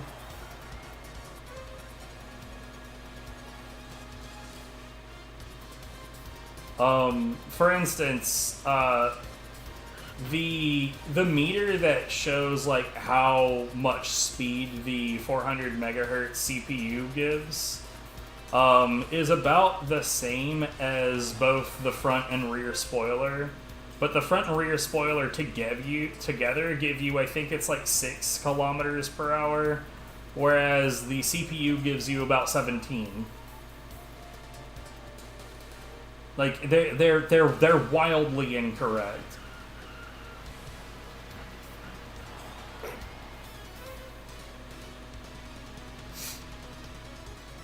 I haven't found a way to like really like deeply accurately measure the stats on the tires, but speeds and acceleration, that kind of stuff, super easy.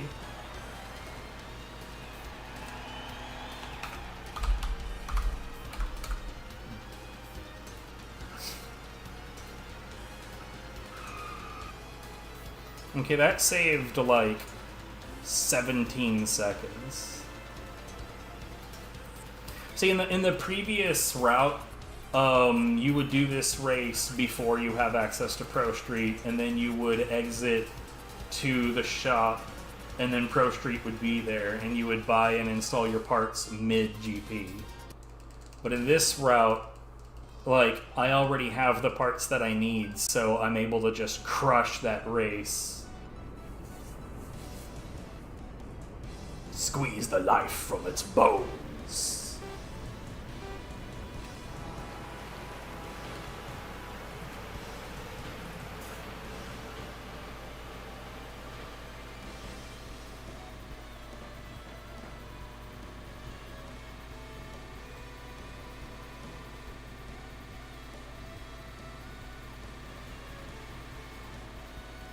But yeah, the way that they were like, yeah, give it to that guy was very like Eddie Izzard, follow him.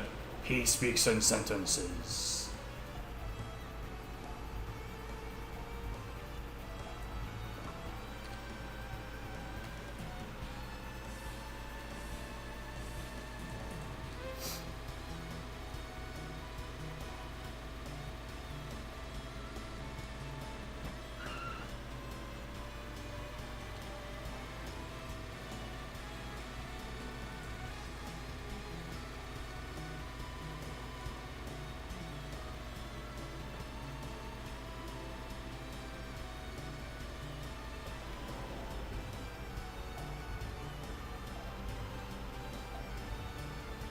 I'm noticing something very interesting, and if that's because of the drag muffler, I've got more science to do.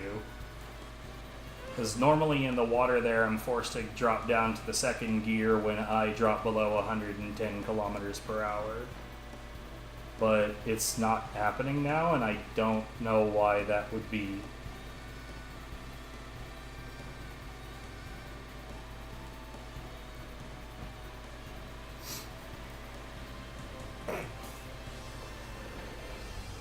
Ah.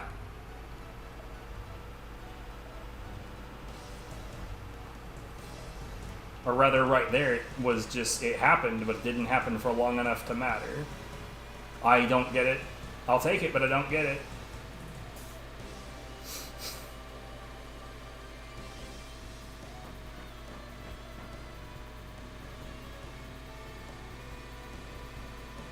Wouldn't it be, like, really interesting if there was, like, a hidden mechanic for quote-unquote drag, and that the drag muffler muffled it?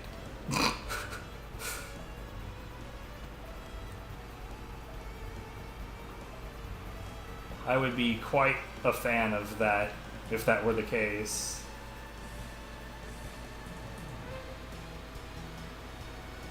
Because, like, otherwise the drag muffler adds a whole single speed unit, which is, I think, like, a single speed unit is like 2 or 3 kilometer per hour. Honestly, I haven't done these equations in a long time, so I actually don't remember how much that is. All I know is it's a single speed unit. Yeah, these are some hot dives, dude.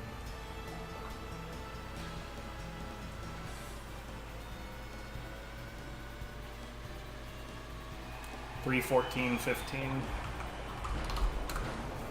Yeah, that was another 5.5 seconds saved. Here, you know what? I actually have the notes here. Where's my speed study?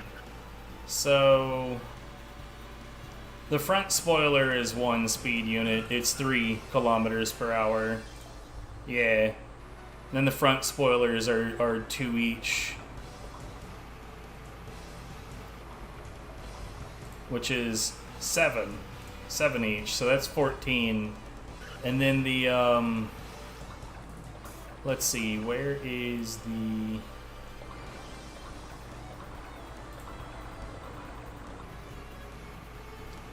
so the CPU that I mentioned earlier is 18 all by itself.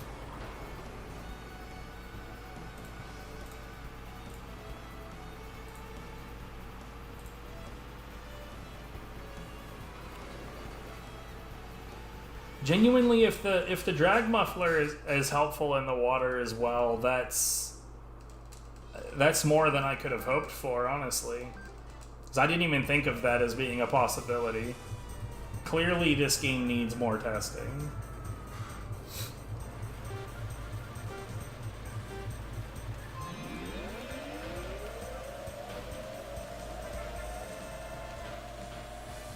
Consider your drags muffled.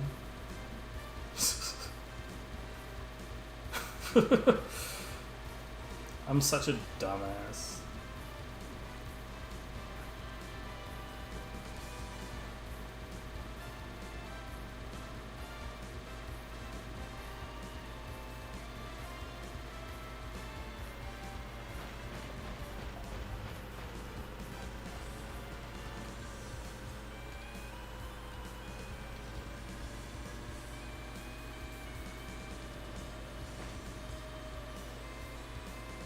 So going up on that wall saves you a decent amount of time, but it's also super easy to fuck up, and it becomes more and more impossible to do based on how fucked up your tires are.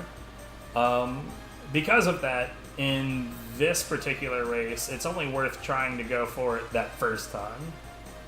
The other times, like, basically if you slide off of it, then your car, like, bounces off of the side of the hill, and you lose pretty much all of the time that you would have gained from pulling the maneuver to begin with.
But I maintain the fact that this is basically just a curved straightaway.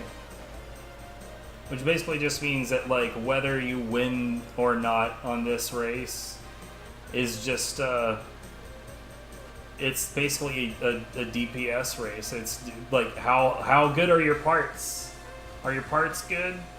If your parts aren't good, you lose. Whereas, like, a decent number of the other courses, there's always a possibility that you could just outdrive the other racers. Past a certain point, anyway.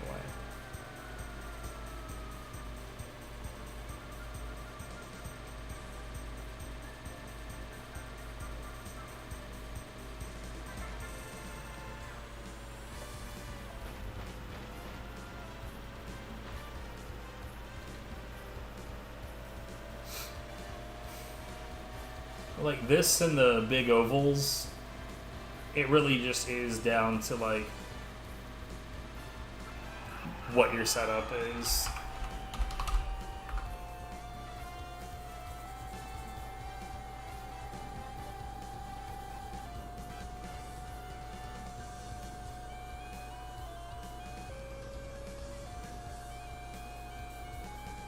So, customer support for a gaming company. Are you allowed to say which one?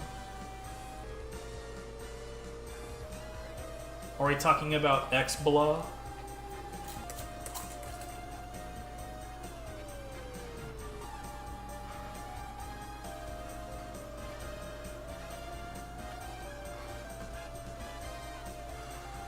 Alright, my phone is on the other side of the room. Oh, wow.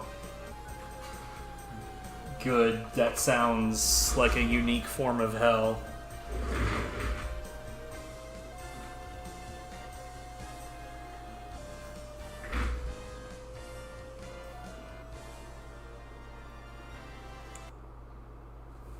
Oh wow, this completely sus friend request came through.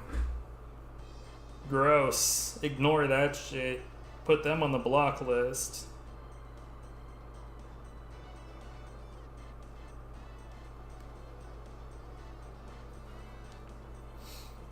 Pretty easy to tell the difference. Only one friend request. I wonder if there was someone who recently told me that they sent a friend request. Since these aren't real runs, I have a moment to connect my Pokemon Plus, which is a really good name for a device, let me tell you. All it needs is a few more pluses.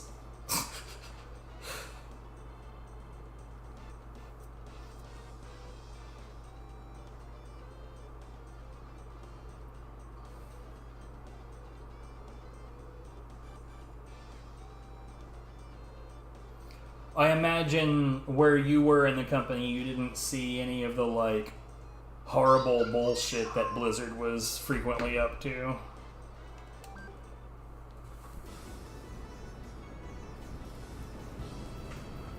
It's funny because, like, this Aussie girl that Viv and I used to date, well, sort of. That's a unique story. Anyways, this girl that we were into, was a relatively big streamer, and Ubisoft reached out to her to do a streaming event for Assassin's Creed Valhalla, ? I think that was the one. Oh no. Here, you know what? We don't have to accept that. This isn't a real run. And like at that time she was like heavily reliant on my moral standards, and like right away I was like, Ubisoft bad. And she was like, I'll ask them questions, and she like sent messages about like the controversies that Ubisoft had been caught up in recently, and the person responded back that they had never personally seen any of that. God, can I not drive at all? And that is like as far as they knew, those incidents were behind the company in general. So I was like, I don't know. It's kind of hard to say no to like 1,800 Australian dollars. And I was like, you know, it's flattering that she took my moral standards so seriously, but at the same time, that's a decent amount of money, and she kind of needed it because at the plan there were plans for her to, you know, fly here to spend a few months, and in hindsight it was all a bit sus. Yeah.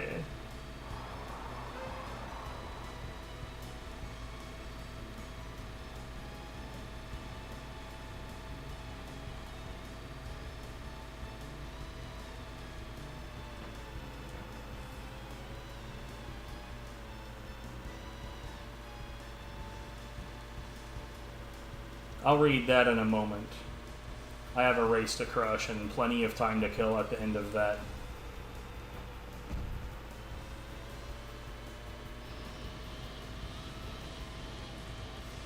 Right, you're in Central Europe, so I assume you were in Central Europe at the time.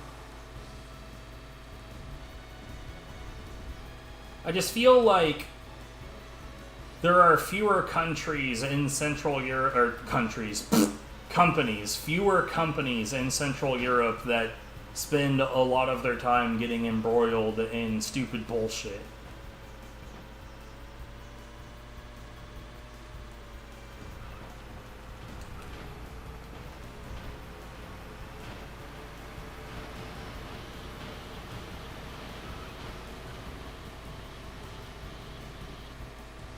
God, I hope that's still around for me to read when I'm done with the next couple of laps. But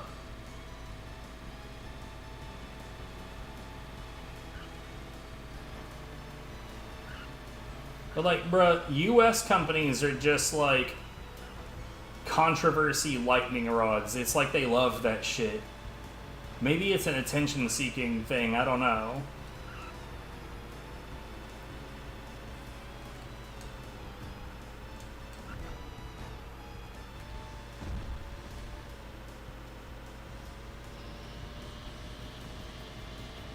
Like, every time that I try to, like, glance over at the chat, there's 2 European, and then I get to, and then I have to look back at the road.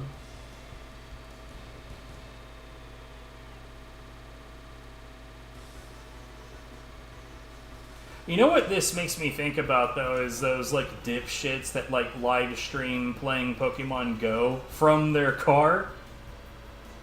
And they're, like, playing Pokemon Go and like, fucking responding to chat while driving, and it's just like, bruh. You're gonna kill somebody.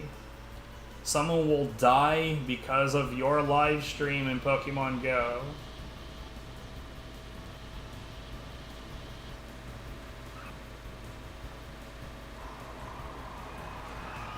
$330.90. I lost a little bit of time there, but I drove like shit.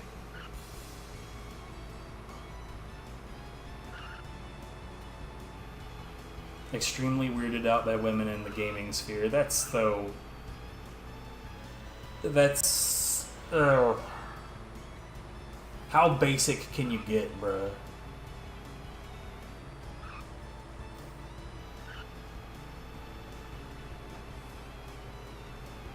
So you went to Ireland? I want to go to Ireland at some point.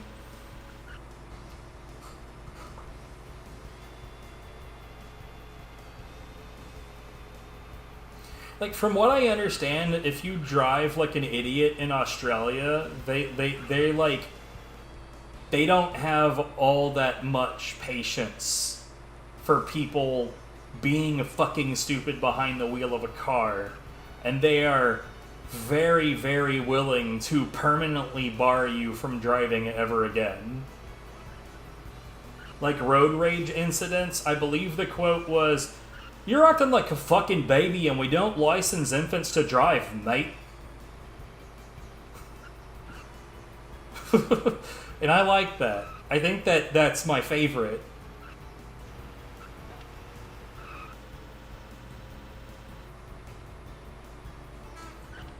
It's like, dude, like, here it's like, oh, you drove vaguely near me. I'm gonna brake check you a bunch and then get out of my car and scream at you with a bat in my hand. Like, why shouldn't you be barred from driving ever again? Don't go near a road in Ireland? Oh, for fuck's sake. I'm all for laws that are like, hey, if you can't act like a fucking adult, then you shouldn't be in control of this death machine.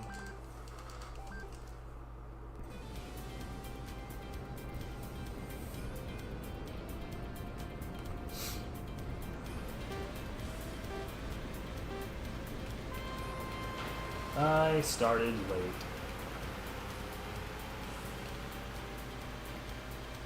I think every country should be that way.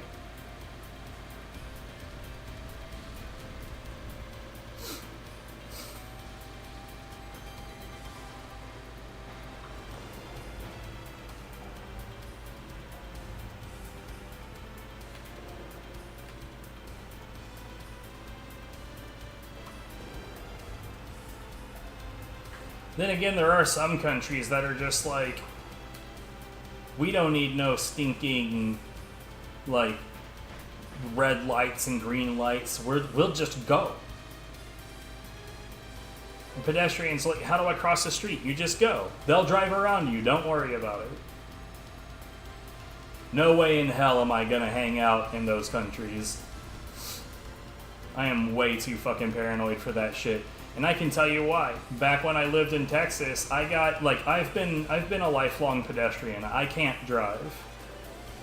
My autism, my particular flavor of autism leads me to being overwhelmed by overstimulus. So, like, shitloads of vehicles being around me and all of them being perfectly capable of ending my life, that sounds like a way for me to have a little bit of a breakdown and completely shut down. Not about that.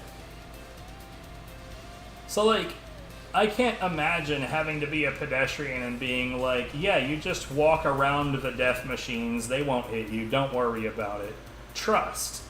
I don't trust. I've been hit by enough vehicles as a pedestrian in a situation where they were supposed to fucking obey the law.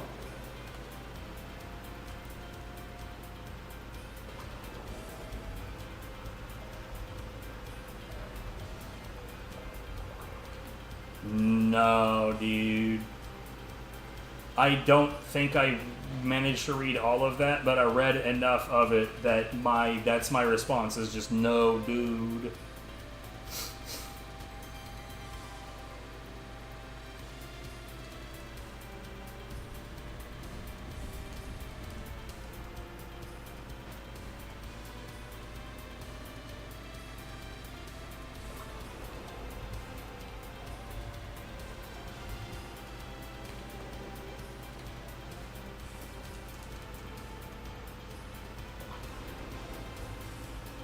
By the way, these water physics are the reason why I went a whole lot of this time thinking, you know, that the propeller is just not that valuable.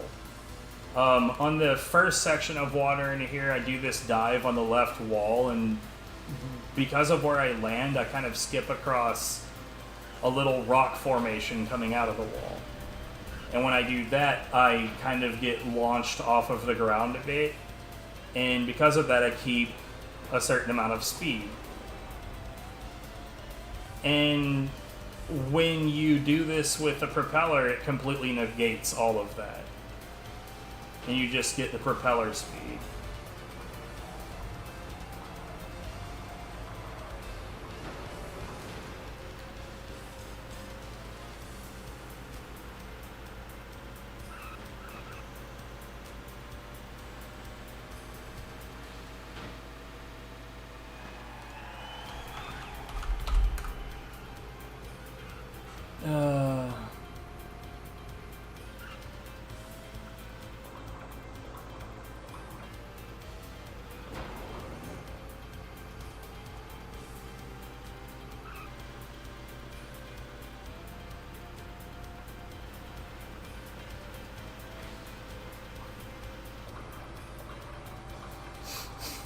Yeah, no, fuck that shit.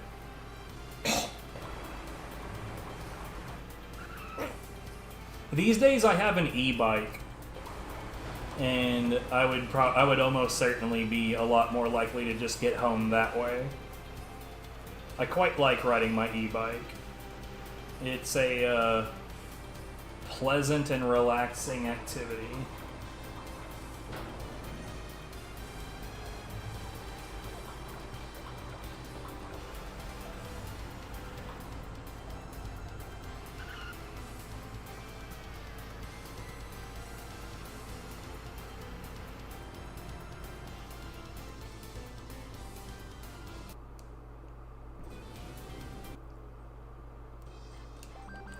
So I'm just a bad driver, and I never, ever, ever seem to be capable of saving time on snow.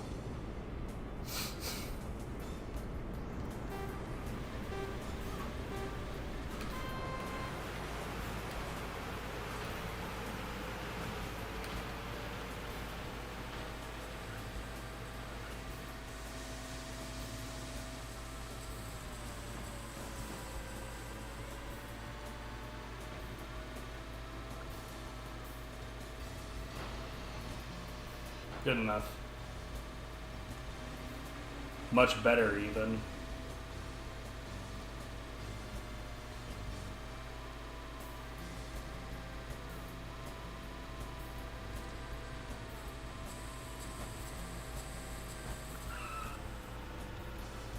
Well, that was unfortunate, but not nearly as bad as last time.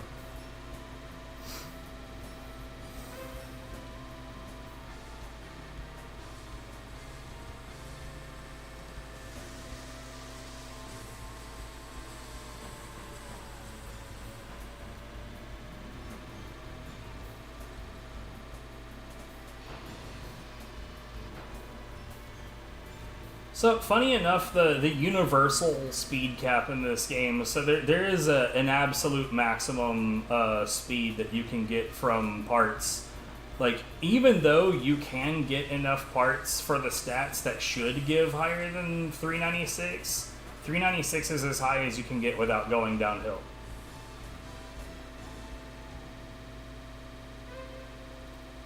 Kilometers per hour, specifically. In the US version, it's obviously it's in miles per hour, and I don't remember what that number is. It's largely irrelevant because that version of the game is inferior.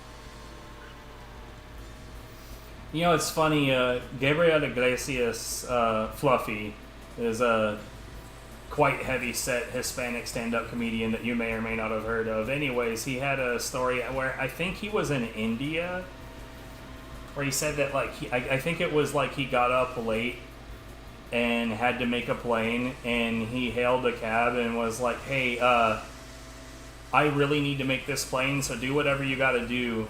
And then he starts telling me, it's like, this dude starts driving like an absolute madman, and I freak out. I start screaming.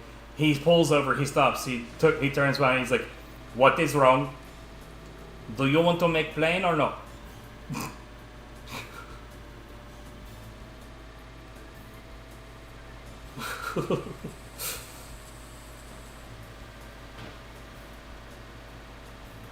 I'm pretty sure it was India. I could be totally wrong about that sheet.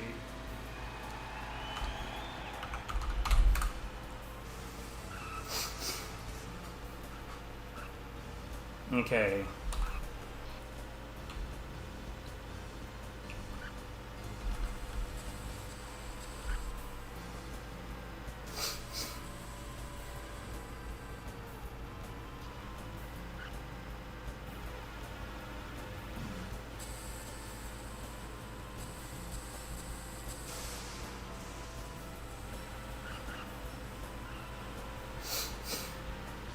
Oh, I believe it. You may have heard of Can Opener Bridge. That's here in my country, where there's like a well-known bridge that's just a little bit too short for big trucks. And there's like dozens of signs around the bridge that are like, you know, beware, bridge is only this tall.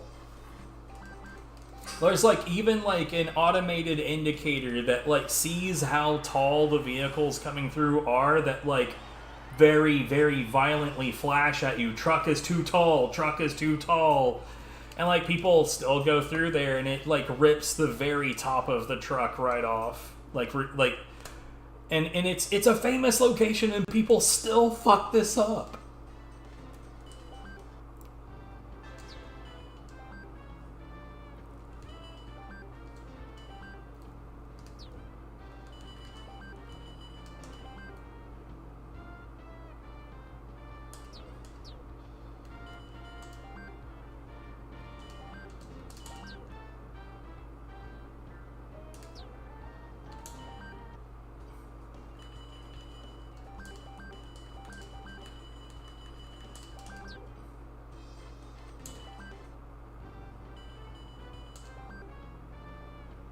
So I get rid of the normal steering.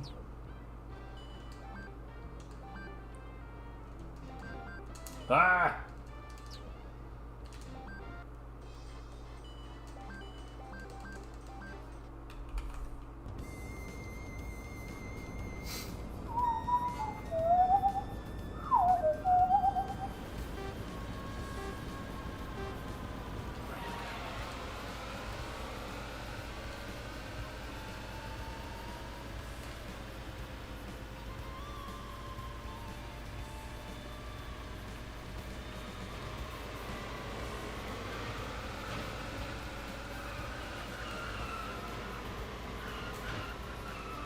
Later, nerds.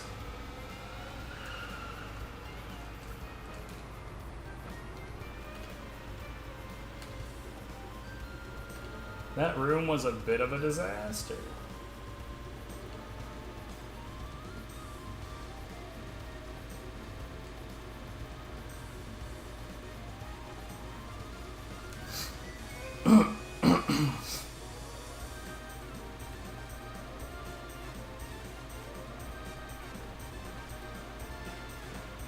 Yo, I skipped right over the water.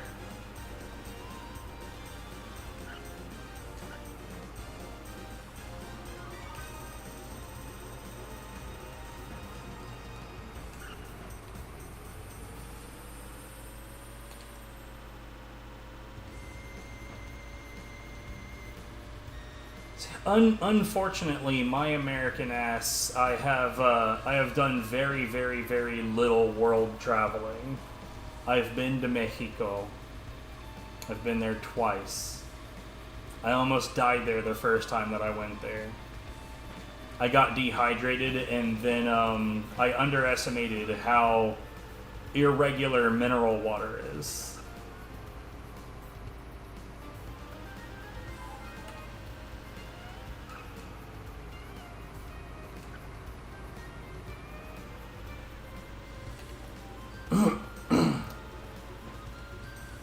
Anyways, after becoming dehydrated and thinking mineral water would be just fine, I may have a little bit collapsed in the street.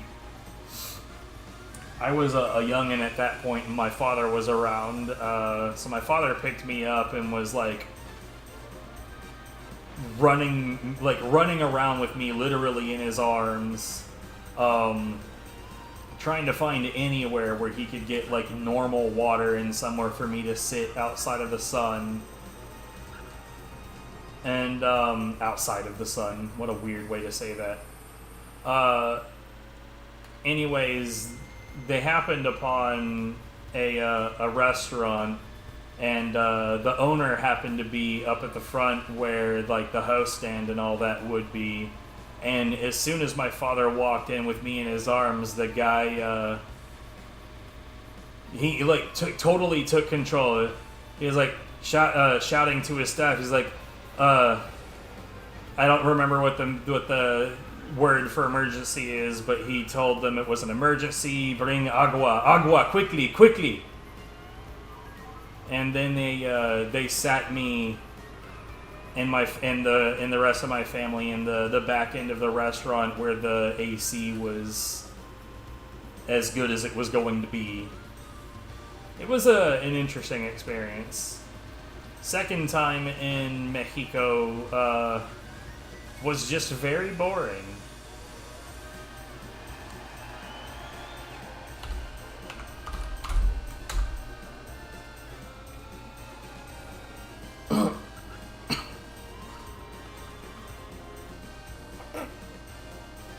But I'd really, really, really, really, really like to move away from this country. Like, not even an adjacent piece of land. I don't want to live in Canada. I don't want to live in Mexico. I want to get the fuck off of this rock. And I want to stay the fuck off of this rock.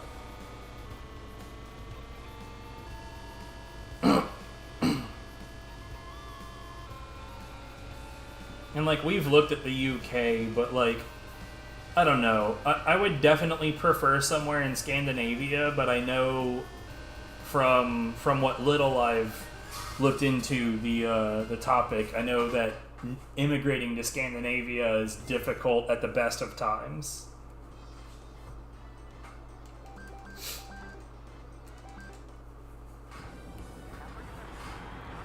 Well, I can give you plenty of reasons not to want to live in the US, but one of those reasons is obviously our government.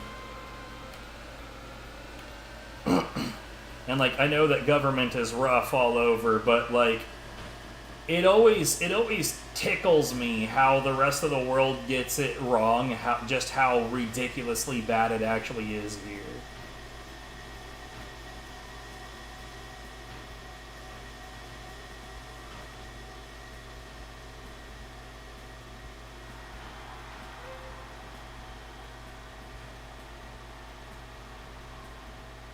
It's like the best that we have in terms of, like, wanting to move to a different country is that Viv went through a lot of classes for, you know, like, vehicle technician stuff. And then she went through a Mercedes specific class called Drive. And so that was, like, our plan, is, like, what if we could, you know, pitch our immigration to another country by way of, like, maybe a company sponsorship, or, you know, at the very least saying, like, you know, we could definitely offer value to whatever country we move in the form of the fact that this work is something that's vital pretty much anywhere. She's not only capable of fixing Mercedes, she went through the Ford-specific classes, she went through Toyota, and she went through GM. So it's not, like, it's a pretty wide net she can cast. Me, on the other hand, they'd be like, why doesn't this boy have a job? And, like, realistically, I'm more or less a house husband. Like, she goes out and does the work that makes money, and I, like, keep the dishes clean and do the laundry and shit. Professional speedrunner, yay. If only I could actually genuinely make money that way. Yo, we just saved 2.2 seconds. That's a whole second better than last time.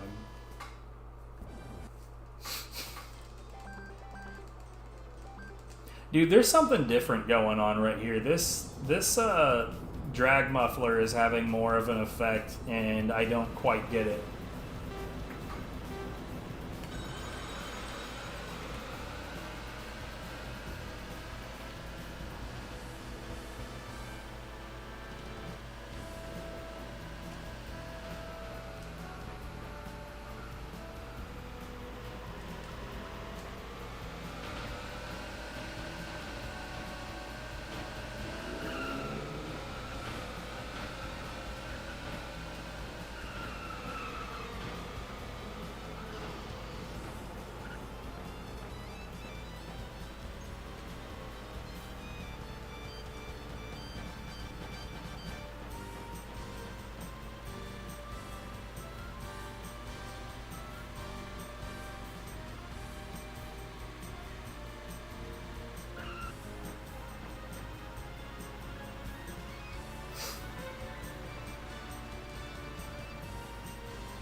I will say that, like, I made some money while streaming sometimes. Like, I have a Ko-Fi, and you can see the link to it when I'm on my BRB screens, but, like, I don't know, dude. Like, I don't like it when people, like, are constantly shilling their shit. And I also I genuinely do not want Twitch affiliate, and I don't want YouTube partner, specifically because I don't want you or anybody else to have to, like, swat away ads to watch my shit. So, like, the Ko-Fi literally is the only way that I make money from doing streams. And, like, I'm okay with that. I'm okay with this not making money. Yeah, what's up, Light Shorts? My Nux sub incentive? You know, nah. I think it's kind of hilarious that literally my emotes exist and I can use them, but no one else can get them. They're just mine. Which is dumb and silly, but I like it.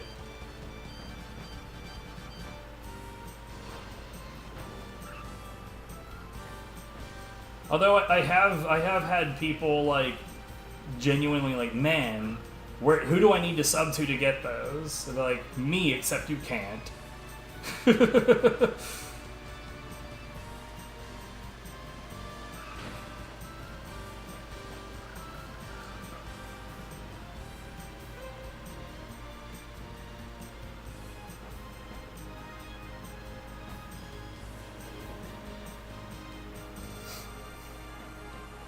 Those Nux emotes have a really interesting backstory too.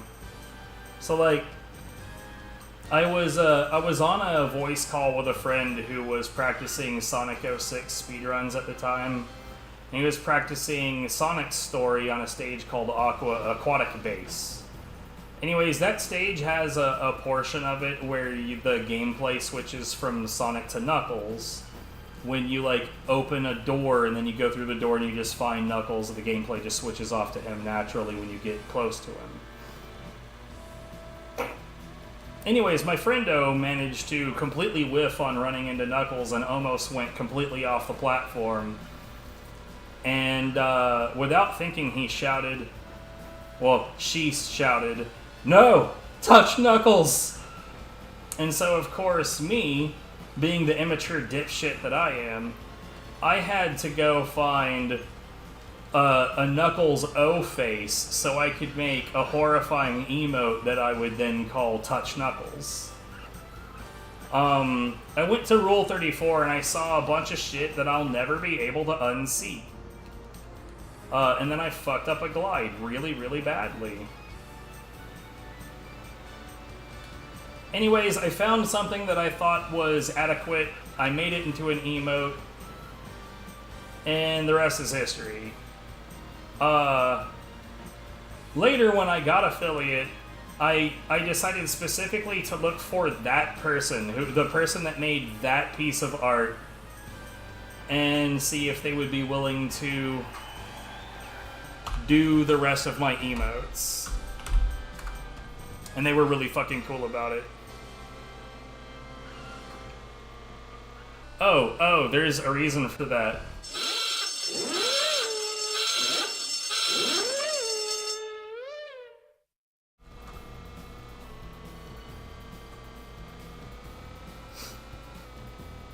Yep, that's the Touch Nux.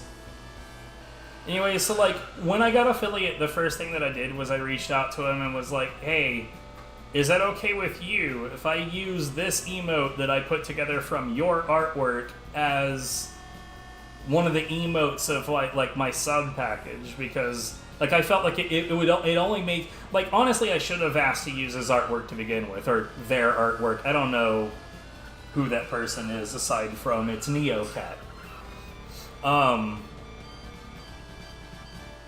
Anyway, so I was like, I apologize for not asking to begin with, but are you okay with me using it as, you know, emotes that people essentially have to pay for? And they were actually really cool about it. Like, yeah, sure, fuck it. I completely forgot I even made that image. which I totally believe 100%. Anyways, then I commissioned them to do the rest of my emotes. So genuinely, my emote pile came from a furry hentai artist.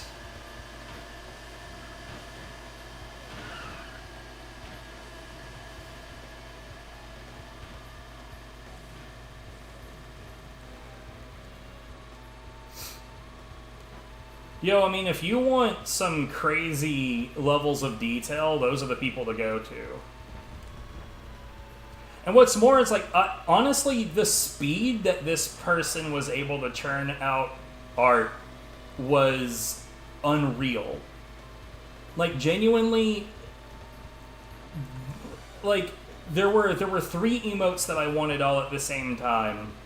And I don't remember what all 3 of them was. I remember that one of them didn't actually get used. But one of them was the Angry Knuckles emote. And, like, this person was able to churn out that emote from absolutely nothing to a sketch to a full color in, like, an hour and 40 minutes. And I didn't even ask them to hurry up on it. They were just like, oh, you mean like this? Yeah, it was fucking crazy. And they were like, it's fine if you only pay me like $4 an emote. And I was like, no, we're not doing that. We're paying you like properly for your time. What the fuck? Don't undervalue your art.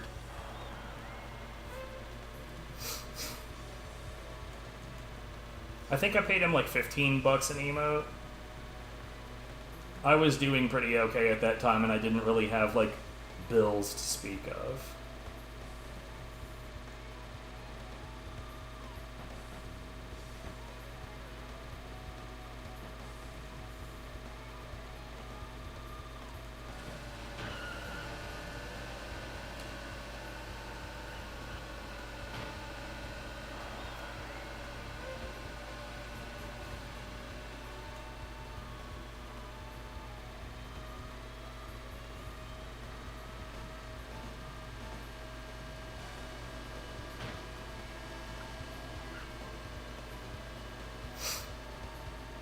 But yeah, that's that whole story.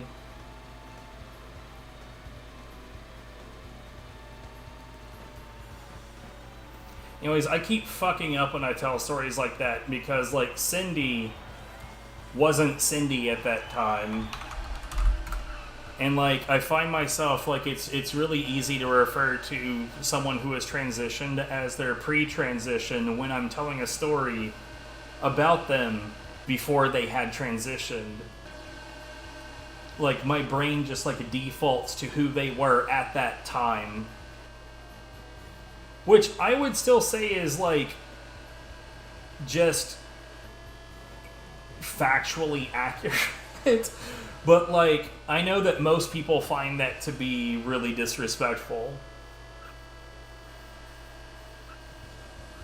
But, like, I know one person, like, one really good close friend that has transitioned that, like, I explained that to her, and she was like, no, yeah, I'm not bothered by it because we became good friends when I was still that person. So pretending that person doesn't exist is like pretending that you and I never became friends.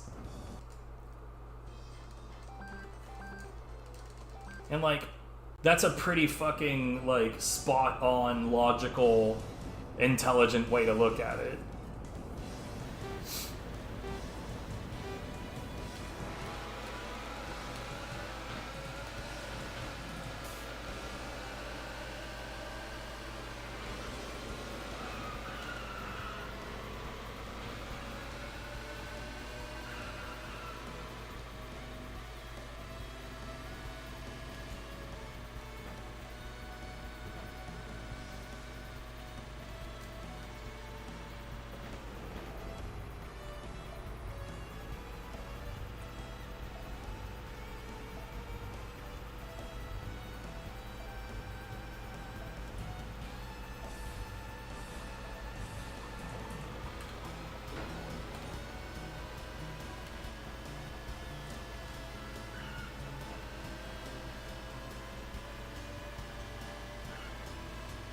That's so many words. I don't have time to read that in the middle of one of these.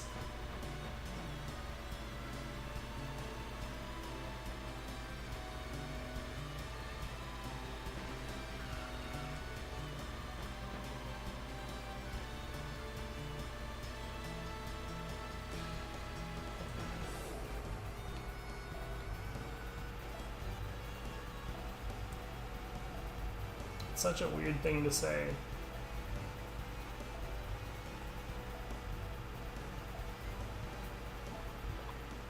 Yeah. I mean, I honestly, like, okay. I am not trans. So, like, for one thing that I find really, really disingenuous is for people who aren't trans to pretend that they understand.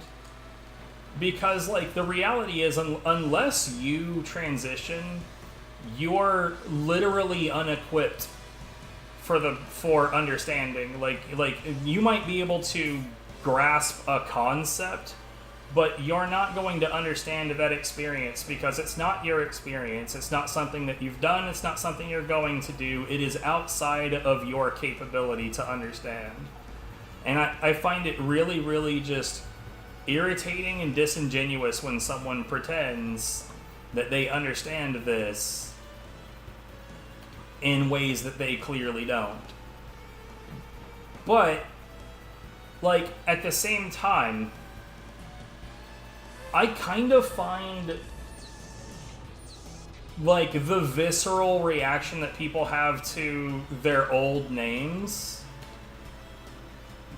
is, like, it's one thing when, you know, obviously you don't want to go by that name, and, you know, people are, like, people that are being dicks and, like, choosing to just ignore that fact, like, that's obviously dead naming, and that should be condemned in every possible way. But when the old you is mentioned, it should not just be an automatically hated aspect. I feel like, you know, the person who you were before you transitioned was still you, and that person still had everything to do with how you got to where you are now. It's not as though that history of your life is just gone or without meaning. It like, I feel like trying to just ignore that part of your life is, like, I don't know. I feel like whatever you're dealing with in your life, you're not going to be able to do it adequately because you're missing part of yourself. I don't know if I'm, like, saying this as well as I could be saying it, but, like, I don't know, the whole idea of just, like, being deeply offended that, oh, you're referencing, like, who I was back when I was a male, and that's deeply hateful as a default, is just, I don't know, kind of shitty.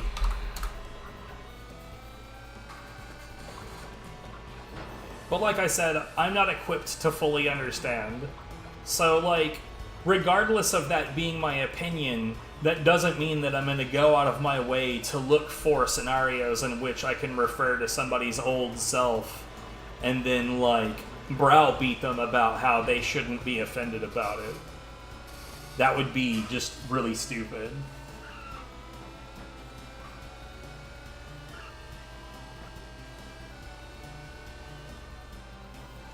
Anyways, let's get off of serious topic because right now we're playing cartoon racing game.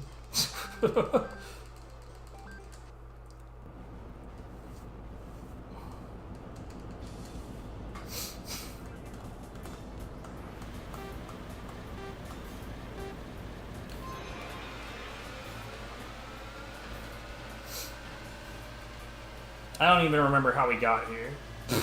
Oh, touch knuckles and transit. Okay. I do remember how we got here. What do you know? My brain still functions sometimes.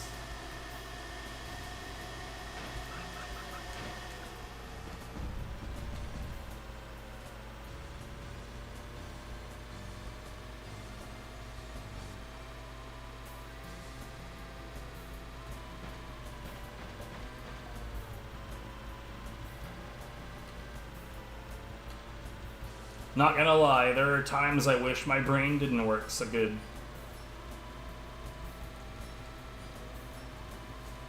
I would happily, at this point in my life, trade away a little bit of intelligence for just, like, not understanding how shitty everything is.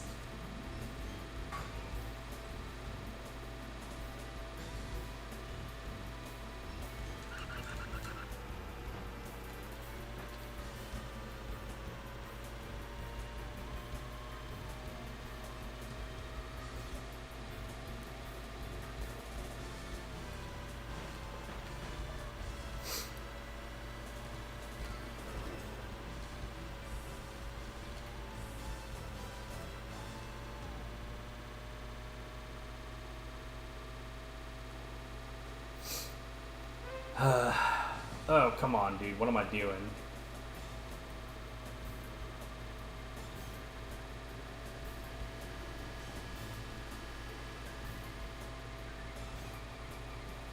Like, ooh, you know what I'd really like? I would love to be like Tapioca. So there's this other streamer that you should definitely check out sometime. Twitch.tv/Tapioca, spelled exactly like you would expect.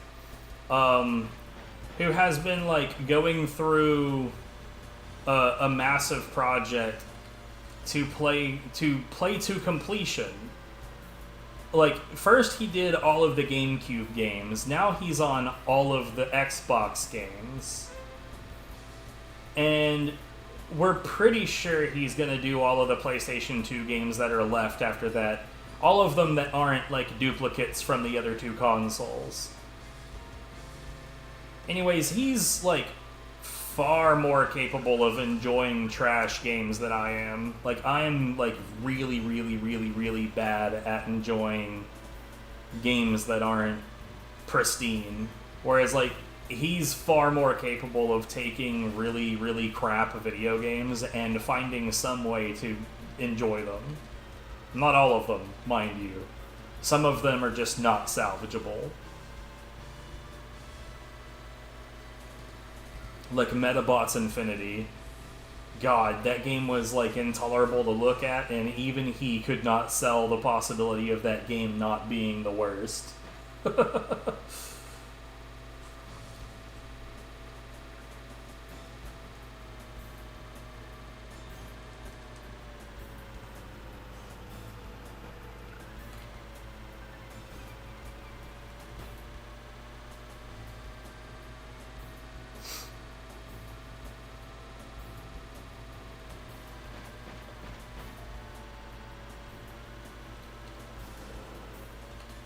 But, like, I would genuinely love that ability to just enjoy stuff more easily.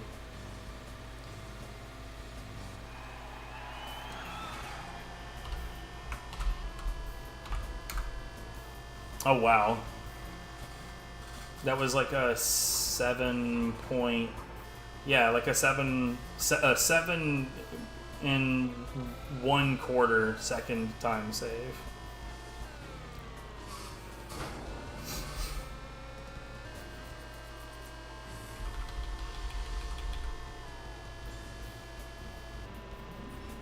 Okay, 5,000, sell my engine and final tune.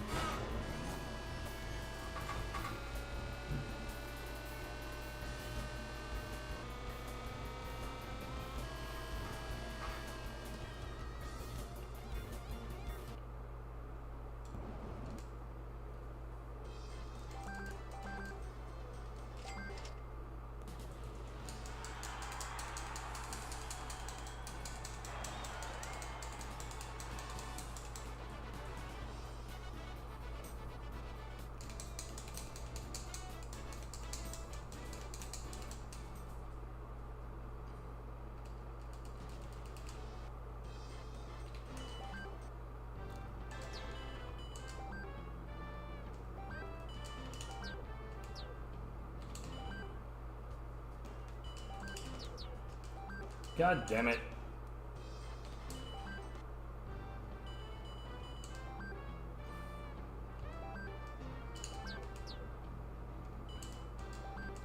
final tune.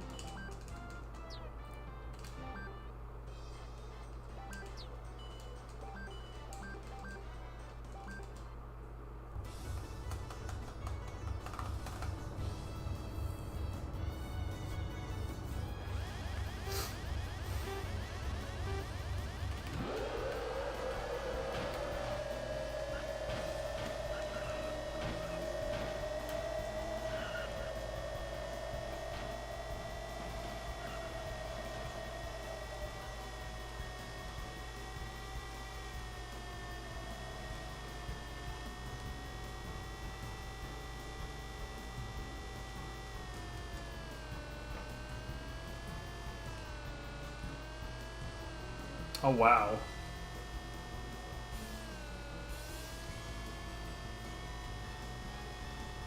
So, pretty much all of that went better than expected.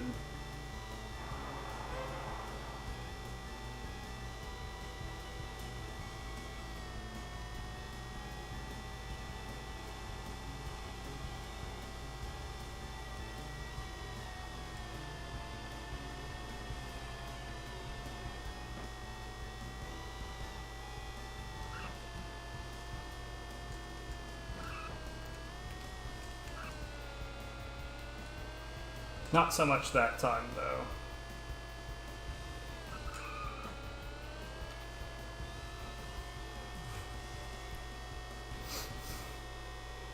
Oh, I actually meant to pit right there. Whoops.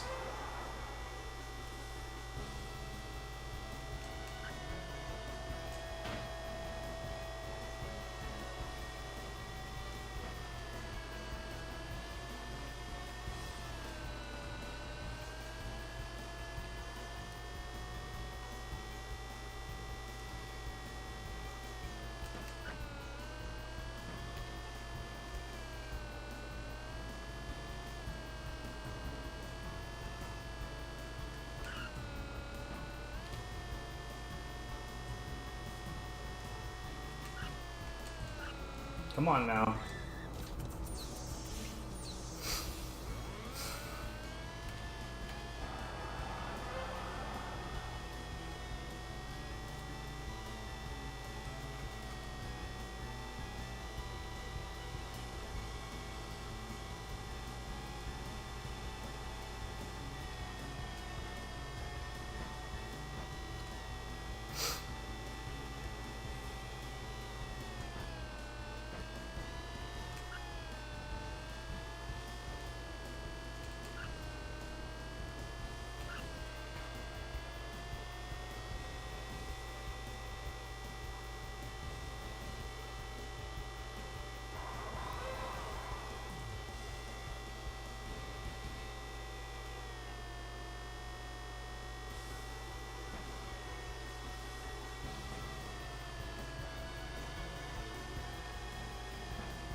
Ah, fuck.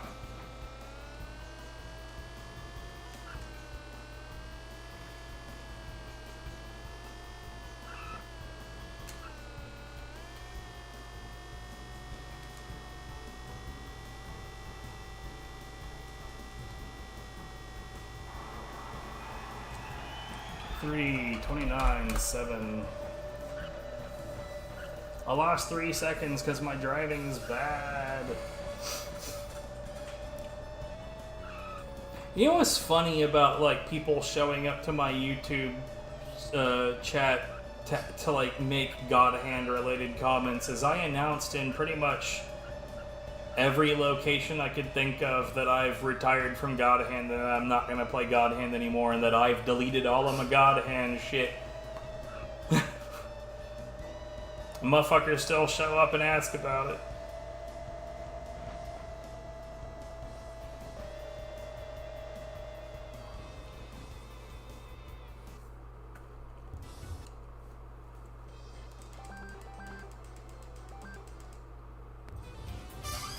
Which is obviously why I have to have, like, the QI message for it.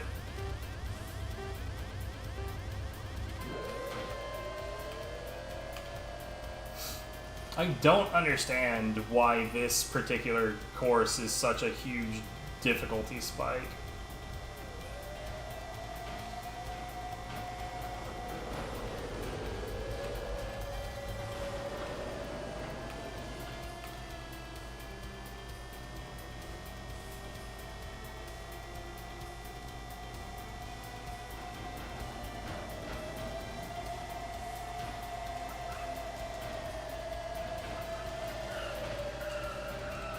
You fucking dicklicks.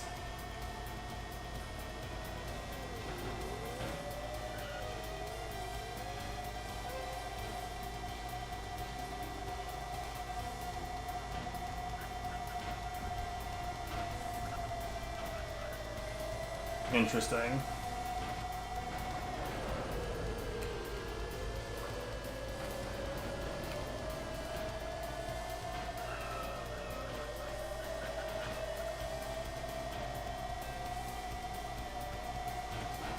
Oh, come on, dude.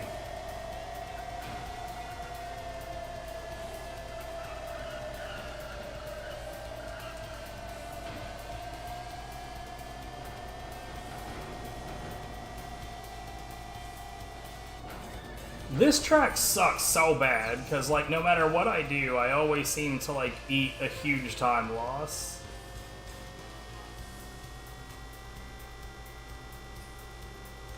And, like, the more frustrating thing about this race is that, like, I've compared my runs to other people, and, like, other people don't get completely demolished by these racers, despite posting... Like, for instance, the top time right now has a slower time in this race, and I think got 3rd place? Whereas, like, I finished the race, like, 6 seconds ahead of that, and I'd come in 7th.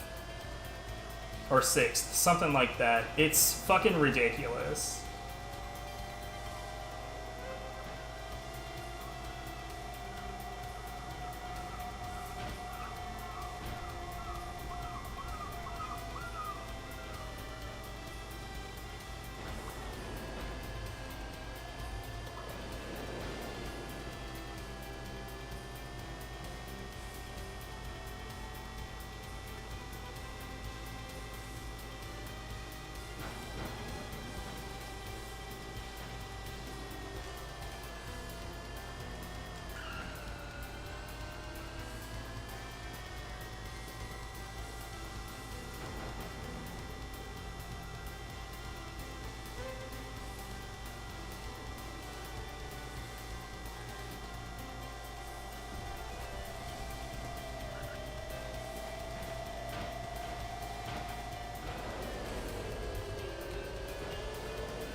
So, like, trust and believe, if I take 3rd right now, I earned that bitch.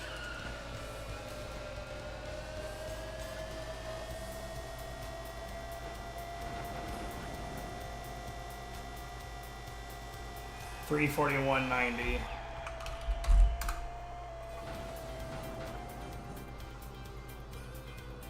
How? I don't get it, bro.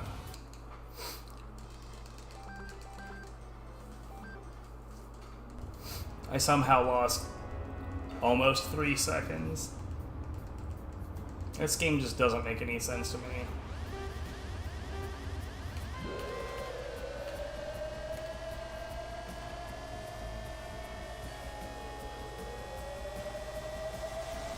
I'm not going to do the shortcut this time around. We're just going to do this normal.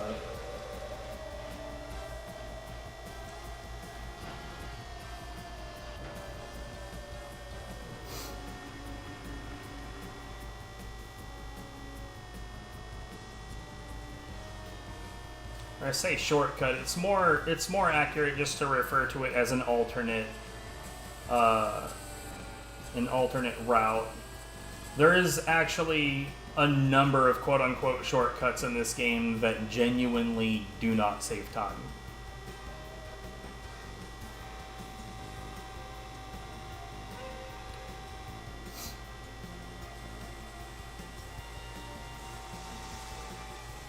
Like there's one in Seaside Long where like the distance is shorter, but you stay in the water longer. And like the only way that it's theoretically faster is if you have the best propeller in the game, but no slalom float. Because if you have a float, you don't submerge. You stay on the surface, and if you're on the surface, you can't go through that tunnel. And I think even with that propeller, you're still not looking at a faster time that way because again, you're in the water longer.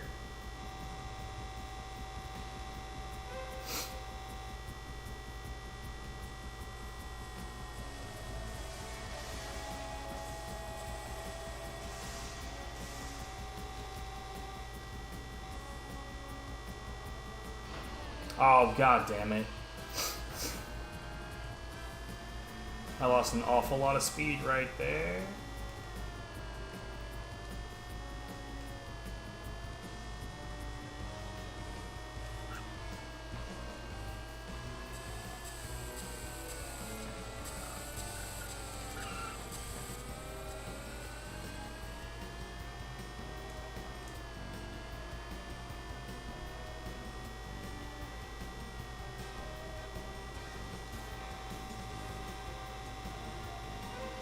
I'm just gonna go for it.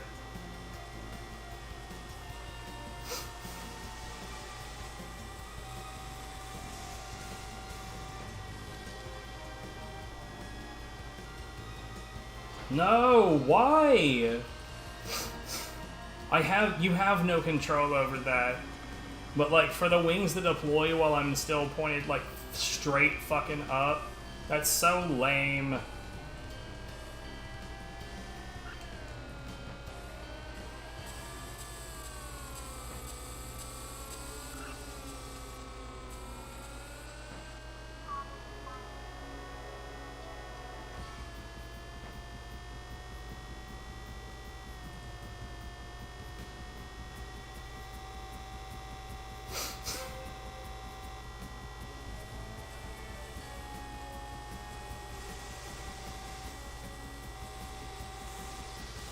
I'd be willing to bet that my lap clears would be pretty much on par. There we go, if the wings would not fuck me.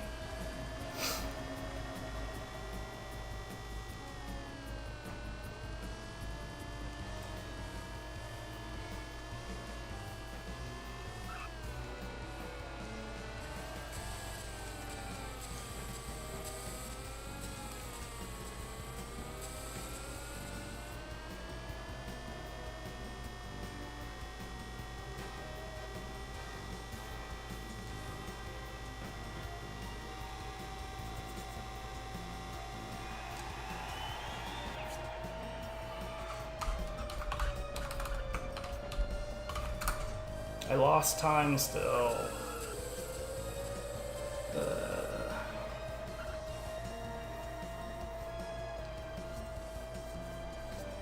Maybe if the wings didn't fuck me twice.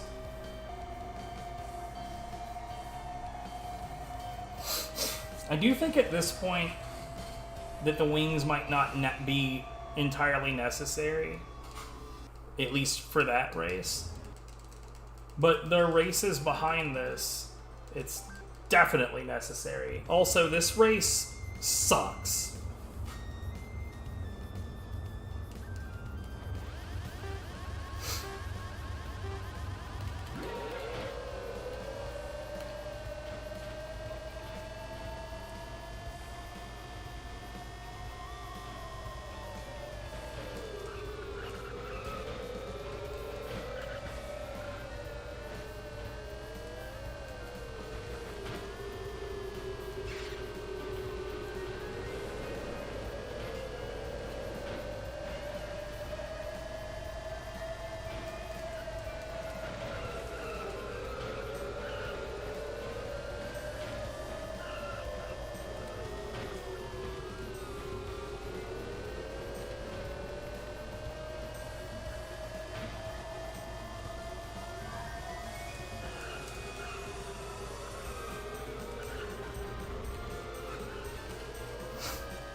Okay, we appear to have this one under control. Basically, you really want to come out on top at the end of the first lap and not have your chassis beaten to hell. You managed to get both of those checkboxes ticked. This race is pretty basic past this point.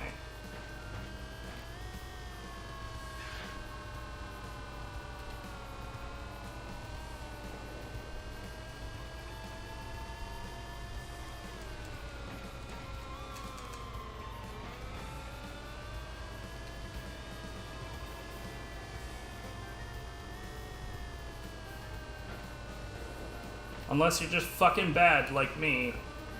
I'm just fucking bad.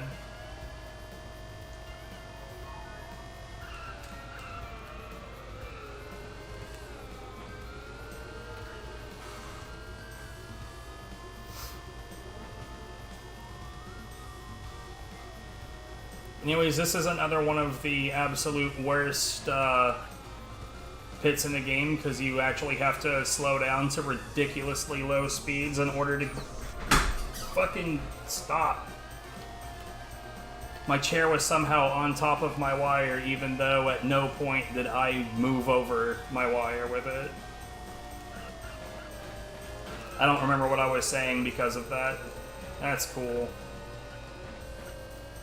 Right, the pit. The pit is in a shit location because, like, you're trying to get into it out of a scenario where you've got bumps all over the place, it's off-road, it's slick, you've got little to no control over yourself in that particular location.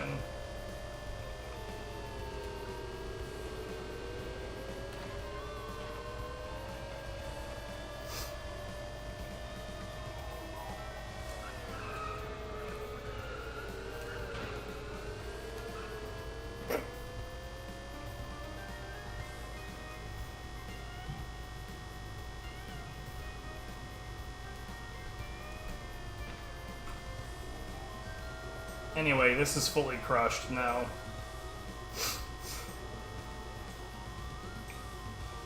That was something.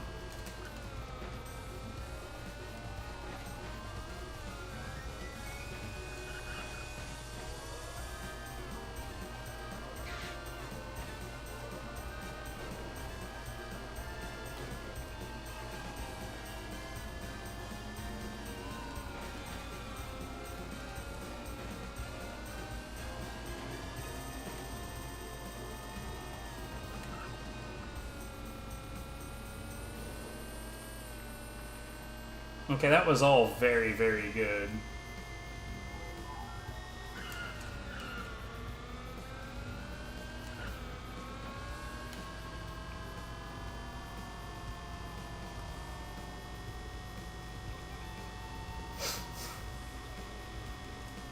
Much as it looks like it might make sense, we do not have time for another pit.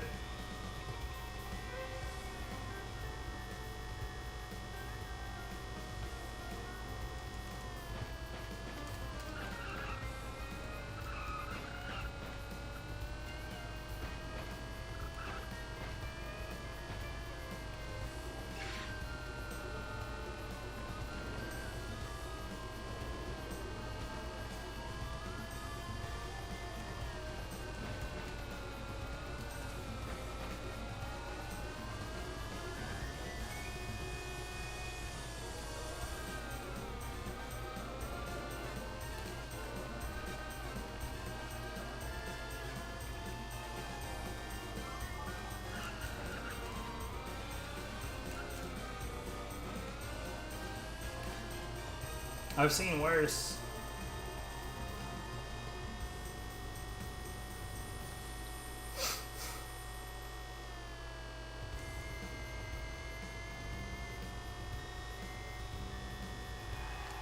Really?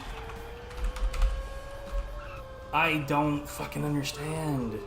How am I losing so much time? I remember seeing his run. His driving's not that great. Like, not to say his driving is bad, but it's not like neither of us has fully optimized our movement in this game. So I don't understand how, like, that overall was a genuinely good race.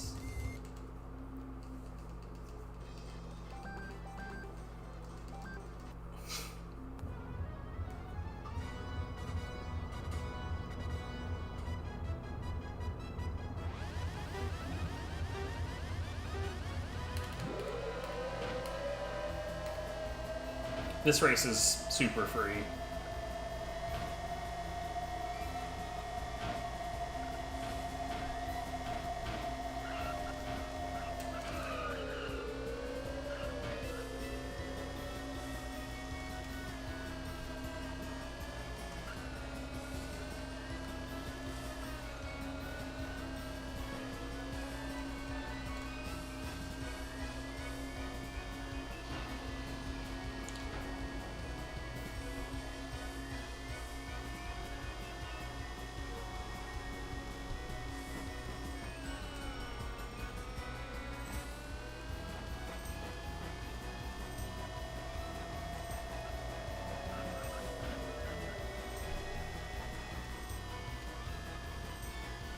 Also, this race is super long, and it has that nice big, like, spiral that you gotta go up. As a result, on this race, we pit every 2 laps, no matter what. Because the alternative is wildly unacceptable.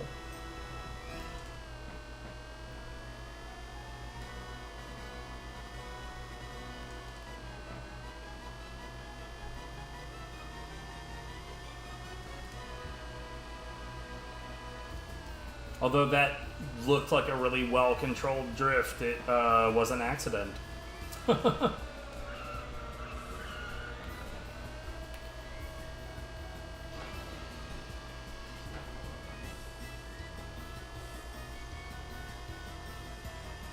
I like this music track well enough, but the loop on it is really, really obvious, and it's not good. Honestly, I dislike that this stage is as long as it is, and the music isn't long enough to match. Ah, come on, dude.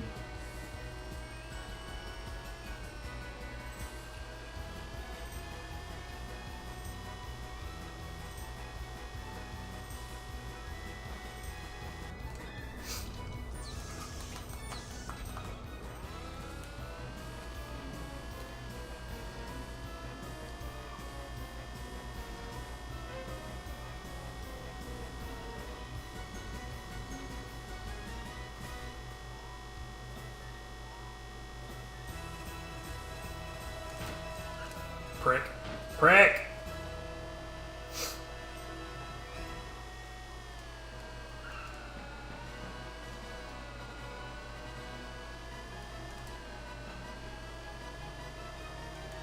Oh my god, my driving is so shit.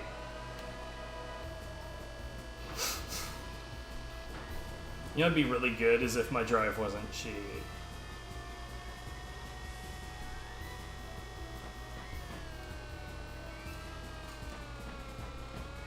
Like that. You see how shit that was? It's shit.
Biscuit Powers.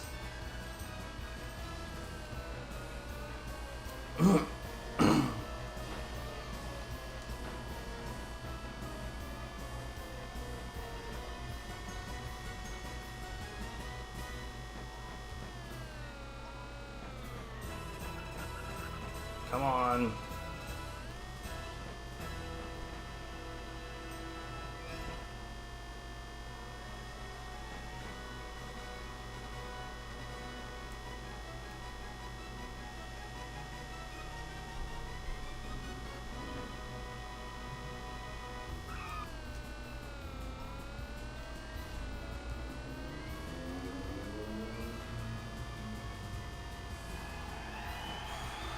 I fucking hate everything.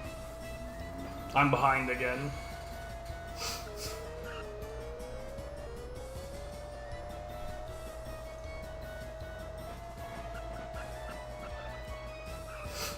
This should be super free, and yet there's some tracks where I just lose all of my fucking time. Like on Western Short, I lost like 9 seconds, more than 9 seconds. Just now I lost 6 seconds on Jungle, I lost 7 seconds on this course. I'm gonna lose like 20 seconds on the next one. I don't fucking get it, dude.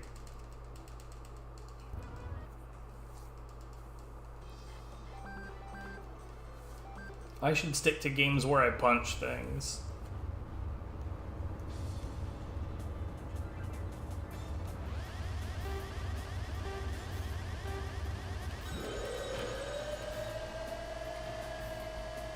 Right? Man, I didn't have Karaoke equipped this whole time. What was I thinking?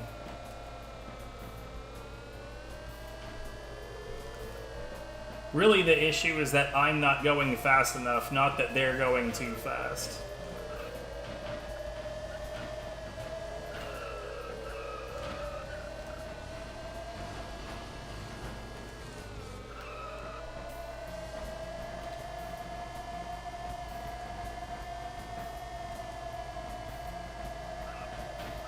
Please stop.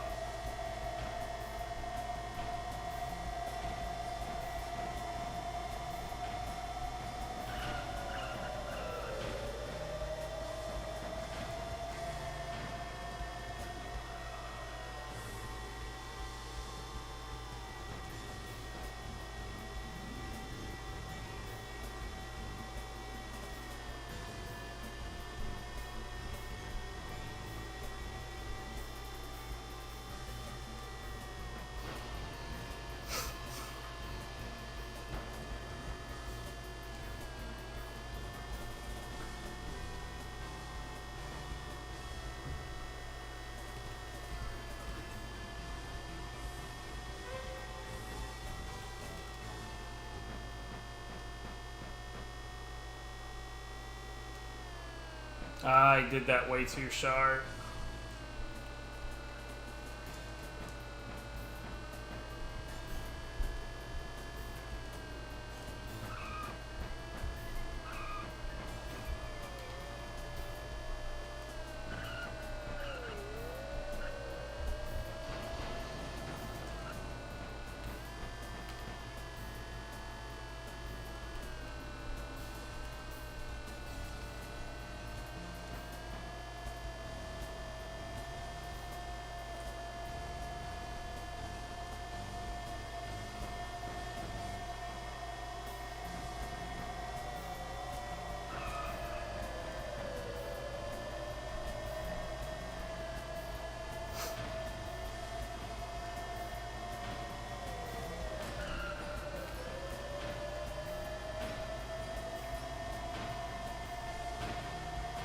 What the fuck, man? I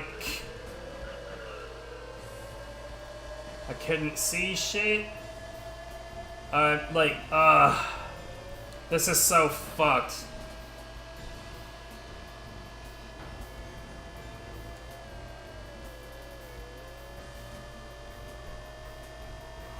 I'm in fourth and I'm about to pit. What a fucking disaster. I almost bounced out of it.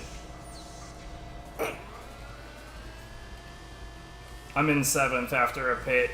This is so extremely fucked.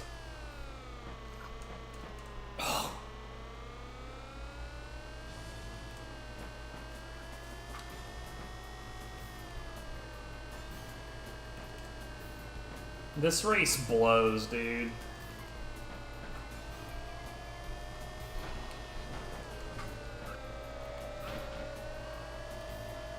And there's even a skip in it that I just completely botched. One of the CPU racers just fell off of the course. Cool, thanks.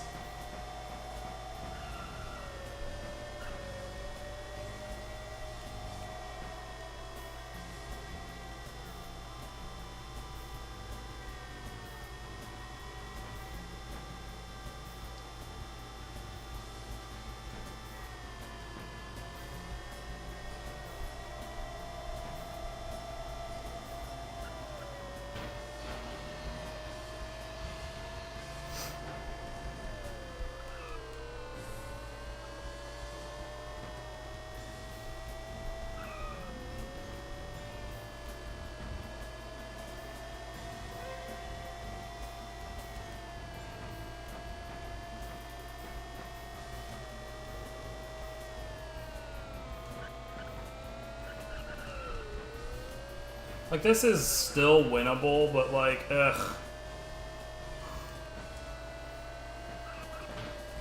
Cool.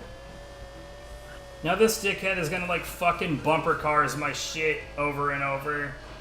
Oh. Remember when I said that this was winnable? I lied. Because that got completely fucking scuffed by the fact that this dickhead fucking got all over my ass.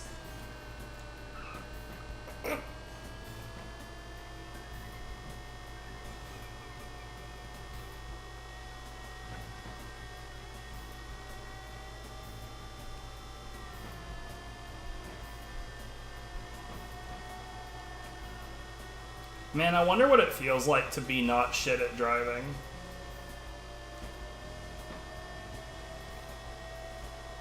Should ask Rui sometime. Like, yo, when you drive and you don't suck at it, what does that feel like?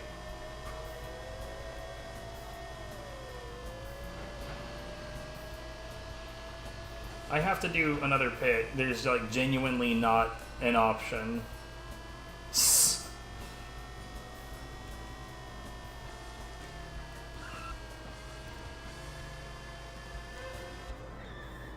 If this race goes not horribly, you should only have to pit once.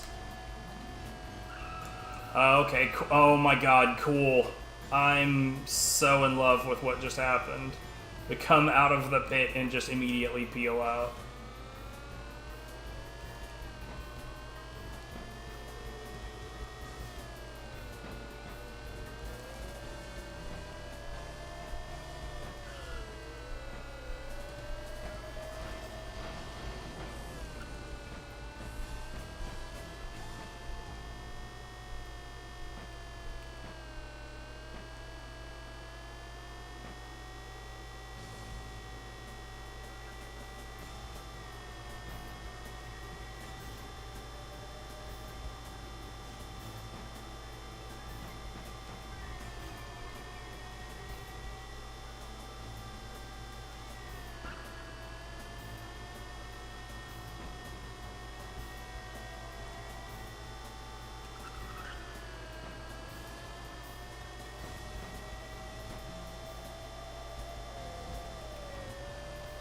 I'm pretty sure with the number of points that I have that I should still win the tournament anyway. The tournament, the GP.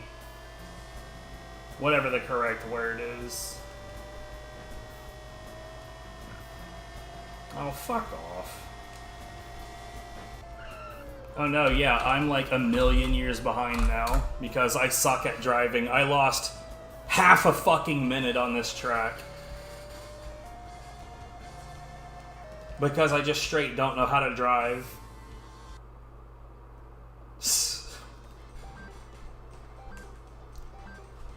I did in fact still win the GP, but this would not have taken the top time because I just don't know how to drive.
Green gum Cox.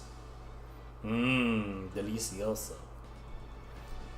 Anyways, I think that's it for me. Have a good one, man.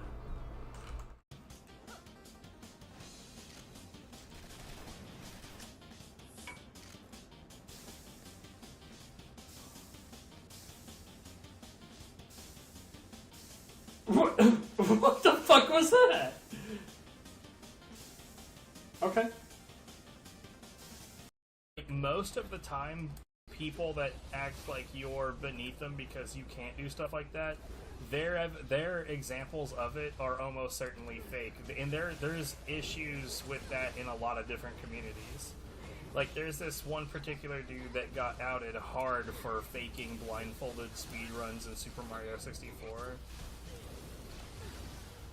It's really sad how common this type of thing is lately. It's getting worse from what I can tell. Yeah. Man. Fat boy? A little too fat. He's trying. Leave him there.